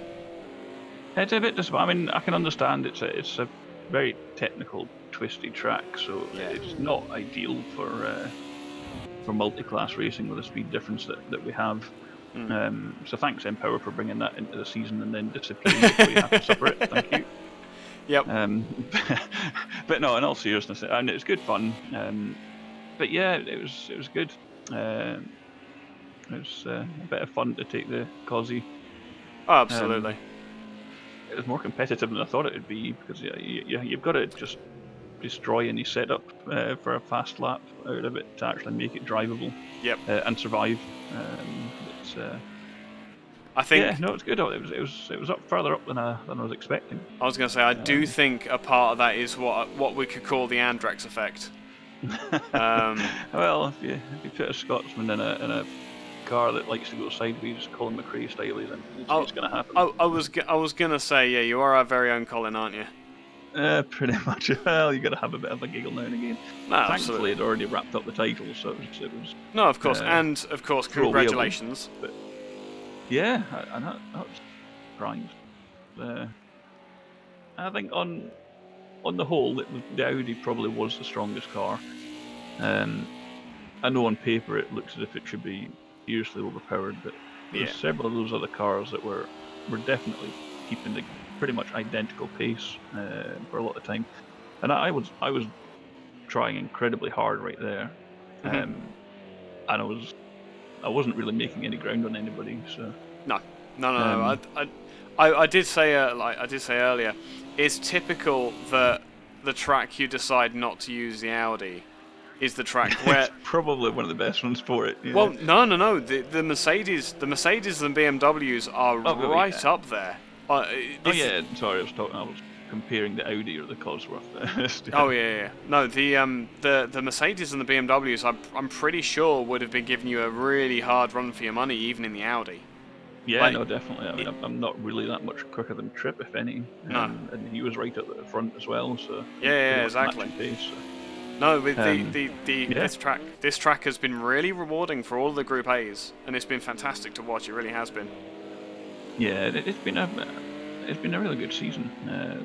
Just maybe a questionable track choice on this one for multi-class, perhaps. But well, if you to be fair, I mean, throughout the season, the lapping has been generally on a very, very good level. Oh, very absolutely. respectful between everybody out there. So, but this track, more than any other, really kind of demands patience, and Yep.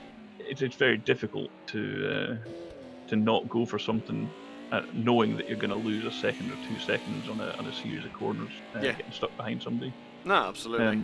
Because that lets somebody catch up or stops you from catching up with somebody else, and it's just very frustrating. So yeah, that can be race ruining. eggs you on to go for maybe a pass that perhaps on reflection you might think would be the best option.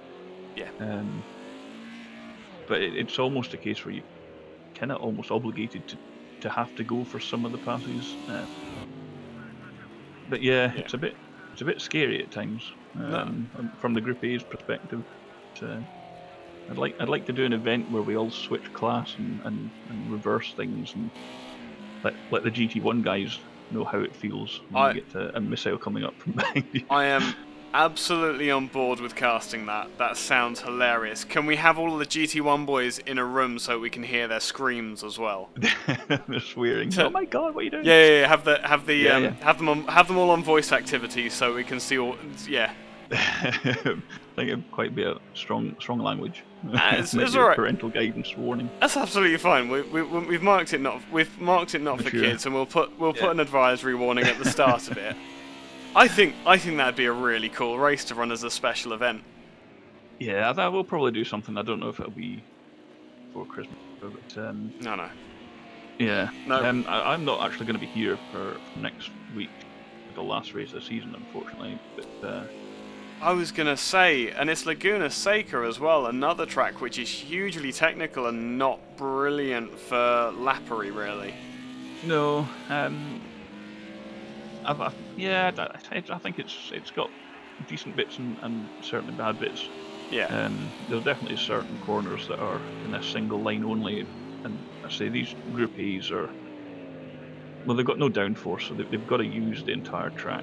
Yeah. To get any lap time out of it. So, when you get other cars that are trying to steal a little bit of that track off you, it's a bit scary at times. Yeah. Well, it's the GT1s need to be using their aero to tighten the exits of corners. Really, Exactly. It's what they need to be doing.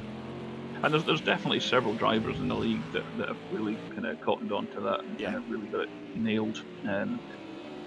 And it's there's some that you just think, I know he's going to be sensible getting past me. I don't even really need to worry about him. Yep. Others, I know you're obviously kind of trying to keep your line so that you're predictable to the other guy. Yep. But sometimes it's a case of they're a bit close. They're closer than I'd like them to be coming into braking zones and stuff. Is he going to go for it? Is he not? But it's part of the challenge. It's part of the kind of the risk, I guess, of multi-class racing, and that's. Yeah. I mean, certainly with endurance, where you're looking at 90-minute races. Okay, they're not super long races. They're not like 2-3 hours or so on, which we've had in the past. But it can get kind of quite lonely out there if you're all in the same class, and you just need to be half a second slower than the guy ahead, and then by half an hour in, you're on your own. You're on your own, yeah. So you're almost kind of switched off and just putting lap after lap. Whereas at least if you go multi-class, you're on your toes, looking behind you and seeing what's happening all over the place. So. Oh, absolutely. I do think that having, if we can get more multi-class racing going, it'll definitely attract more people. And the thing is, as well, is you can have so many more people on the track at a time then, of different of different skill levels. Exactly. As well, so you can and with the multi-class as well. I mean, obviously the GT1s are inherently more difficult to drive, and it's a pace difference is magnified the faster the car is. So if you're looking at a car that's really, really slow, then obviously it's very easy to drive. Yeah. And then pretty much anybody, whether you're alien fast or really not all that fast at all, the lap differences is not that huge. So you're generally kind of keeping a pack a lot longer. The faster the car, the more the brake horsepower, it essentially magnifies any skill difference. So if you're like just 1% quicker than anyone else, no matter what car you're in, that 1% is quite a big difference in these GT1 cars. So. Absolutely. The Group A's give people a chance to kind of take the easier cars to drive, and the GT1s if you're a little bit unhinged. Yep. But yeah, it's good fun. Yeah, no, absolutely. And it's it was absolutely glorious to see you out in the Cosworth. It really was. For as long as it lasted. Nobody else was going to take it, was it? No. I'll go and do it. I'll do the rallycross thing. I don't mind. I wouldn't recommend it. having done it and now ticked that box, I don't know that I'd be overly keen on repeating it. No, you've come Laguna Seca, I don't know that I would take it to Laguna Seca if I was driving that one next week. Oh man, could you imagine trying to put the power down out the corkscrew? It's dangerous. Just the last hairpin, you'd be going sideways down half the start-finish straight. Yeah, you get some nice drifts to be turn 1 2 though. Oh, you would. Oh, I'm gonna have to. Yeah. It's a difficult beast though, to be honest, because there's such a small power band, like ideal power band. When the turbo kicks in, when you're getting the kind of the good power out of the engine, the car's an absolute missile. Yeah. But getting it to that zone on the revs, it's difficult because it just suddenly spikes that power. So you've got to do some kind of horrible things to the gearing, to be honest. I essentially sacrificed first gear and probably a bit of second gear, to be honest, as well. Just to make it work. Just to make it so that when you are doing decent lap times, the car's working well in terms of the gearing and the corners and stuff. So yeah, it's a challenge. It's certainly definitely a challenging car to drive. The Audi is very forgiving. It will kind of let you away with sliding and kind of being quite harsh and brutal with it. Oh, yeah, of course. And it'll cope with it, and you're fairly safe four-wheel drive system. Yep. It does flick between understeer and oversteer quite a lot, but you can... you kind of get away with an awful lot more than perhaps you could in others, like rear-wheel drive only cars. And the Cosworth's just the other end of the spectrum. It's so wild. You've got the power on coming out of a corner, then all of a sudden the turbo kicks in and it kicks you back end out, and you're very sideways all of a sudden. So yeah, absolutely. You can't back out of it because then you'll spin. So you've just got to you've got to ride the revs out, let the tyres get traction. By which point the tyres are hot, the engine's hot. You've taken some damage. Yeah. Yeah, so I was running around with about 120, 125 degrees on the rear tyres there, and that was taking it easy, because it just spins up all the time. Absolutely. Yeah, I mean, that's even with the gearing down to try and essentially short shift. That's insane. Yeah, it wasn't the most pleasant of driving experiences, but it was a bit of a giggle. It was, yeah. I'm sure the hoots of laughter when you got a nice... Because seeing you go through the chicane was amazing. Because it's very satisfying when you get it right. Yeah, I was gonna say, because the camera the camera angle for the like the first chicane, if you can call it that, that's like turn 5-ish. It lines up across the two apexes, and it looks so good to see the Cosworth just come sideways into the into the first of the apexes on lock, and then it really was. There are some fantastic shots during this race, and oh man. Oh man, I basically didn't click off of you the entire qualifying session because every corner you took was just pure art. Yeah, as I say, when you get it right, it's wonderful. Yep. But, it's very tricky to get them right. Oh, of course. And hook up a good lap, but it's very easy to get it wrong somewhere in the lap. Yeah. And just spin it. Yep. So yeah, to be fair, I binned it entirely on myself. There was no outside influence in any shape or form. It was purely on myself. On the throttle on the exit, and it just left me. Yeah. And pointed towards the barrier and passenger at that point. So wrecked it. Absolutely. But it was fun while it lasted, and it was, as you say earlier on, some really good battles up at the front. Good fun for the fight. And I needed to pitch. I'd had to pit for fuel anyway, and tyres for sure. Yeah. So I knew I couldn't keep going, but I was trying to keep the pit as late as possible because I was enjoying whoever it was fighting with in second place. I think it might even have been Trip. It was Trip, It's catching a little bit, but it's very difficult to pass. I only had like one, maybe two places I could pass, and that was purely down to the power on the straights.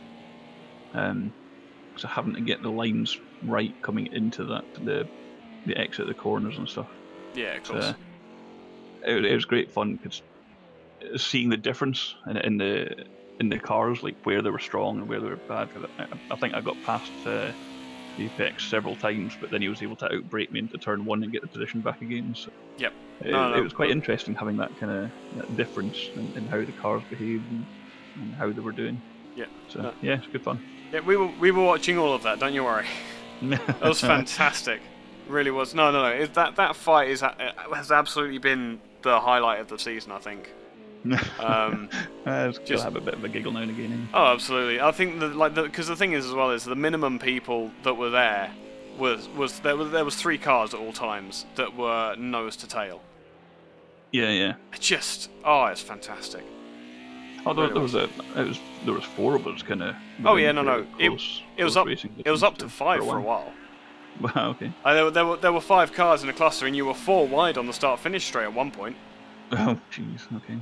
So, yeah, no. I must have had my eyes closed at that point. I wouldn't... I think you were the second to... Like, you were second from right. So, yeah, I would have had my eyes closed there as well, and just like, please don't crash into me. See what happens. Yeah. But, I'll head off, but I would like to say thanks to Empower for running this show. It takes a lot of time and effort. And hassle to create a league and run a league, and he's done an absolutely sterling job. Yep, absolutely. It's been great fun. It's a shame that he wasn't here till the end, but it's been probably one of the most memorable leagues for me. Totally. It's very well done and well admined. Absolutely. No, I totally agree. And the thing is... And to all the other drivers in the league as well, because they make it what it is. Yeah. What I was going to say was, I'm sure all the other drivers would echo that. I would think so. I think everybody enjoyed it. Obviously, the numbers have dropped off a little bit for tonight, but in all honesty, in my opinion, tonight it wasn't such a bad thing with the amount of traffic on a short track like this. Yeah.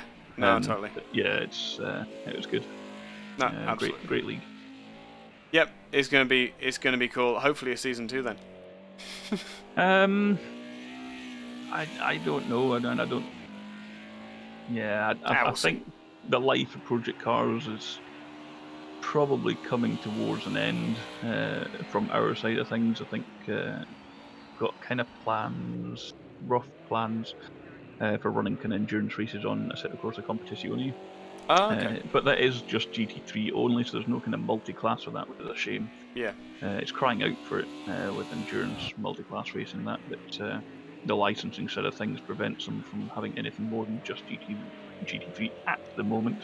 No, of course. Hopefully there'll be other content coming in later on, but I don't know. I think people are maybe starting to having had enough of Project Cars. We've had 14 GT3 seasons, and I think most of the people that do any kind of racing take part in those. And when you get to kind of season 14, there's nothing overly new, keep Yeah, it of all course. fresh. So it's a testament to how good the game actually is. I know people complain about it, and it definitely has its issues. But the reality is, we're still here playing it and driving it, and it does essentially kind of what we need it to do. Yep. And it's great fun. It's very rewarding and satisfying to run these sort of things. So No, absolutely. That'll be end of race. Yeah, it's end of race. Yeah. We'll have a winner. And Apex brings it home with a BMW first. Good I lad. know. Apex Mayborn in first, and then it was Smolder in second, Tripp in third. So the first of the Audis in third place. Can you believe it? Yeah. And then Howie in the second Mercedes, fourth, Boris in fifth, and Chuck Scone finishes the race with a clean Audi in sixth place, the rest of them being retirements. Nicely done. Oh, Marauder didn't get his qualifying pole, did he? He did not, which means that No. M-Power takes the championship wholesale, but he did get the win, which means he keeps the pride. Absolutely. Inky Chris, in the end, had to settle Solid for second. place. Yep, Atlas Gehan in third, and then I think it was Chloe. Yeah, Chloe in fourth, Gio in fifth, and Mad Dog in sixth. So 6 cars apiece finishing the race. And a very, very entertaining one. Action from start to finish. And Andrex, thank you very much for dropping in as well. Thank you. Thanks for doing the commentary. It's awesome. I really enjoy it. No, I'm glad I'm doing a respectable job for you guys. I'll be fair. No, absolutely. You guys are working way harder than I am. But it just gives it that extra kind of level of kind of professionalism and stuff when you get commentary and people are obviously passionate about covering these sort of things without doing the driving themselves. Yeah. Sometimes driving's actually the easy job. Oh yeah, no. When it comes to the GT3 Championship driving, I'm doing way more work than the GT3 drivers are, with the exception maybe of the Nordschleife. But no, yeah, that was. I'm sure that was a challenge. Cool. Okay. Anyway, I shall leave you so that you can pick up some proper drivers and talk to some real racers. Yeah, says you. Have a good evening, mate. Thank you all. Thanks to everybody watching as well. Yeah, absolutely. I'll see you next time, mate. All right. Right. Okay, so we did very informally run through the classifications there for you. However, I'll run through them properly now that I'm here on my own. SRK Marauder will take the win in GT1 class. Inky Chris will come home in second in the first of the Porsches. Atlas Gerhan in the Mercedes in third through relentless pushing through of Group A cars. TX3 Chloe will come home in fourth place. The second Mercedes will be BDG Geo, and the other panels will be Mad Dog in sixth. In Group A, Apex Mayborn in the BMW will come home in first, followed by Smolder in the yellow Mercedes. Tripp in the first of the Audis, performing particularly slowly today, in third place. Howie in the Mercedes, the better looking of the Mercedes in my honest opinion, in fourth place. Fifth will be Boris in the black BMW. Chuck Scone in sixth, and Andrex UK, as we were just speaking to, retired with his car being thoroughly deaded. We do have our cleanest driver of the race in the combox with us now. Chuck Scone, how are you doing, my dude? I am extremely well. I'm very pleased with the results of today's race. So you should be. I dropped in on you a couple of times, and yet again, your driving is absolutely exemplary. And did you even have any contact at all through that entire race? Come to think of it, I don't think so at all. No, your car looked absolutely mint. Come the checkered flag, you could almost not tell that it had been driving for an hour and a half. Now, if I could only make it go a wee bit faster. No. It's the thing is that the Audi is a very safe car. The four-wheel drive system will get you out of all sorts of trouble, but it won't give you speed. if you want speed, I'll be fair, the car to go with ideally is the Mercedes. That's allowed in this one. But yeah, no, for a car that gets you from the start line to the finish line, and as you proved most competently today, without a single scratch on it, job well done as far as I'm concerned. That's what you want. I will say the suspension would load very nicely for me to where I felt like the car had 3 pivot points. My pitch strategy was, you know, I tried to have consistent speed throughout the board where others would lose it. Just trying to push forward to first. I would like to see myself in the top 5 before the season ends. So hopefully this next race we could put one up in the top 5. If not, I know I gave it my best. I appreciate you letting me be on too. I'm getting ready to hop off. All right, man. All right, you yeah, I was gonna say you go and hit the showers. I'm sure you've been working really hard to keep that car in a straight line. That's my usual, man. Well, I guess this is the mascot signing off. Cleanest driver ever, supposedly. Absolutely. Thanks, Well, I'll take that if I were you. Good grief. Right. Yeah, you have a lovely evening, mate, and I will see you next time. All right. Pleasure, Ike. Take Good care, man. bye. We will. I've been told to wait a second for Mayborn, so we'll speak to Atlas Gerhan first, and that will be a 3rd place for you. Not a bad performance at all, if I don't say so. What did you say? I didn't understand. Oh, sorry. That'll be 3rd place. You're on the podium for this race. Yes. How was? Podium of the season for me. Yeah, no, that's what I was gonna say. I think that's the first of the season. How was that race for you? Well, it was really fun at the beginning. I had a great battle with, I think, with Inky Cruz and Chloe. Yeah. And then, yeah, I was in second sometime. Then I spun out in turn 1. And, yeah, was just stationary there. And I think someone went into me. Someone so I got some damage. And then, yeah, I pitted a little bit earlier. And after I pitted, some Group A car spun out right in front of me in turn 2, and I couldn't avoid him. So I got damage again, and that's why I really was about 1 second slower during the second stint. And then, yeah, it was not much happening. But then towards the end, I don't know, something must have happened to Chloe because all of a sudden he lost massively base. Chloe lost massive amounts of time because she changed onto the hard tires. Okay. Is what I ascertained. But she had a bit of a nightmare of a race. She encountered a lot of cars at the wrong time. She got stuck going through the chicane and through that first complex so often.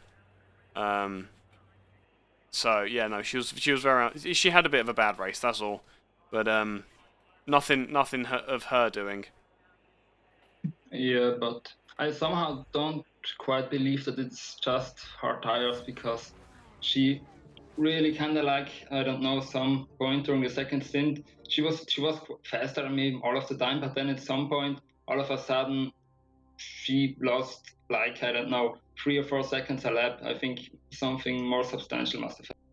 Oh, okay. That must have been reasonably late in the race. I must have missed that. No, but third. So coming back to your race, 3rd place. Happy with that? Yes, of course. First podium. Of course, it's a little bit sad that we have such a small field because I still enjoy racing these cars. It's a lot of fun. Yeah. And yeah, I think I was the 4th quickest guy out there. If you see the qualifying end race, and then Chloe had the problem. So yeah, I'm quite happy. No, totally. So you should be proud of it. Oh, you just have to improve it next time out at Laguna Seca. Yeah, I'm trying. Don't really like Laguna, but I hope we have a little bit of a bigger field then, because 6 cars at the end is not much fun, and you won't have a lot of battles. but yeah, can't do anything. Apparently we're going into another session. That's a bit weird. Yeah, no, absolutely. Okay. Well, congratulations. Well done. Very well driven to you as well. And see you next time out, for better or worse, shall we? See ya. Good man. And now we will get to our victor. As for some unknown reason, we're dropping into another session. Hey, Apex Maybon, how are you doing? I'm very good, thanks. Yeah. How was that race for you?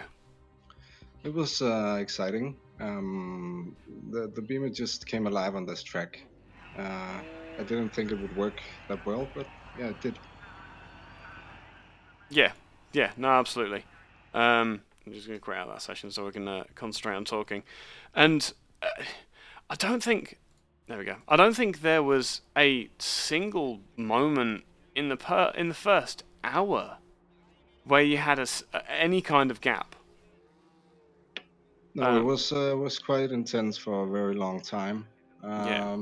Fortunately, Trip went to the pit, and Andrex spun in the crazy ass Cossie. So yeah, that helped. And I think that's just about the first time that you had any kind of gap. But yeah, no, totally.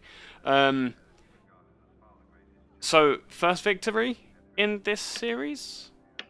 Yes, in this series, first victory. I think my other best result was maybe third. Yeah. Last time, actually. I was going to say that does sound familiar. So you're definitely on the way up. Do you think you're going to be able to repeat that performance at Laguna Seca? I guess it depends on whether I get the right setup for the track and whether the Beamer suits Laguna Seca. We'll see. I don't know yet. Yeah. Hopefully. No, I've got my fingers and toes crossed for you. Thanks, mate. An absolutely exemplary drive today. It really was. Quick when you needed to be quick, paced when you needed to be paced, and just a master strategy from start to finish, I think. Thanks. Yeah, the car was very good on fuel. Not so good on tires, but they lasted. Just didn't have to fuel save this time, so that was nice. Yeah. No, absolutely. It makes a difference knowing that you've got that fuel excess. Yeah, but it's the first track where I actually had some excess. Otherwise, I just had to do quick splash and dash. Yeah. Man, I didn't realise the BMW was so thirsty. It is when I'm driving it, at least. Oh, I guess. I see. Okay, I see how it is. You just like the right pedal, don't you? Yeah, I do. I like the right pedal. I like to going sideways into the red line. Yeah, yeah. Max revving, downshifting as well. So I guess that's what makes it thirsty. I ran out of fuel on the first round at Silverstone at the last corner and got overtaken by Boris. So that was a bit frustrating, but yeah. But it's all come good tonight. Yes. That is a Group A victory, and you can go to bed tonight satisfied with that. I will. I've been going to bed satisfied every night. It's just such a good time racing these cars. Excellent. I'm so glad you're enjoying it. Because we are we're really enjoying watching you as well. That doesn't sound at all creepy. I know what you mean. At least it's just a car. Absolutely. Oh no, yeah, it's totally the car that we're watching. Yeah, totally. But yeah, no, you've been top entertainment keeping that car sideways throughout the entire series. You had some competition for the most sideways tonight from Andrex and Chloe, but no, the most consistent drifter. I guess Andrex took the first place for the drifting tonight. Yeah. I didn't see Chloe drifting, but yeah, I'll see it in the stream. Oh, you will do. She comes. There's a point where she goes through the first chicane, goes out onto the back straight, and she's like at 45 degrees to the road. How she saved it, I still don't know. In a GT1 Porsche. In a GT1 Porsche, 45 degrees to the road, like absolutely pinned. Yeah, no, brilliant. Great. There you go. All right. You have a lovely evening, mate, and I'll see you next time out. Thanks. Bye. And that will conclude our interviews for tonight. As always, thank you very much for watching this Apex Online Racing broadcast. If you enjoyed the race, if you enjoyed my commentary and the drivers included, then by all means leave a like on the video. If you like what we're doing here at Apex Online Racing, then hit the subscribe button so you can keep track of all the series that we're running. Head on over as well to the Apex Online Racing forums, which the Nightbot will be posting in the live chat replay. And in the meantime, you have been watching the Apex Online Racing FIA GT Championship from Oschersleben. And I still can't pronounce it. My name has been Ike Sky, and I will see you next time.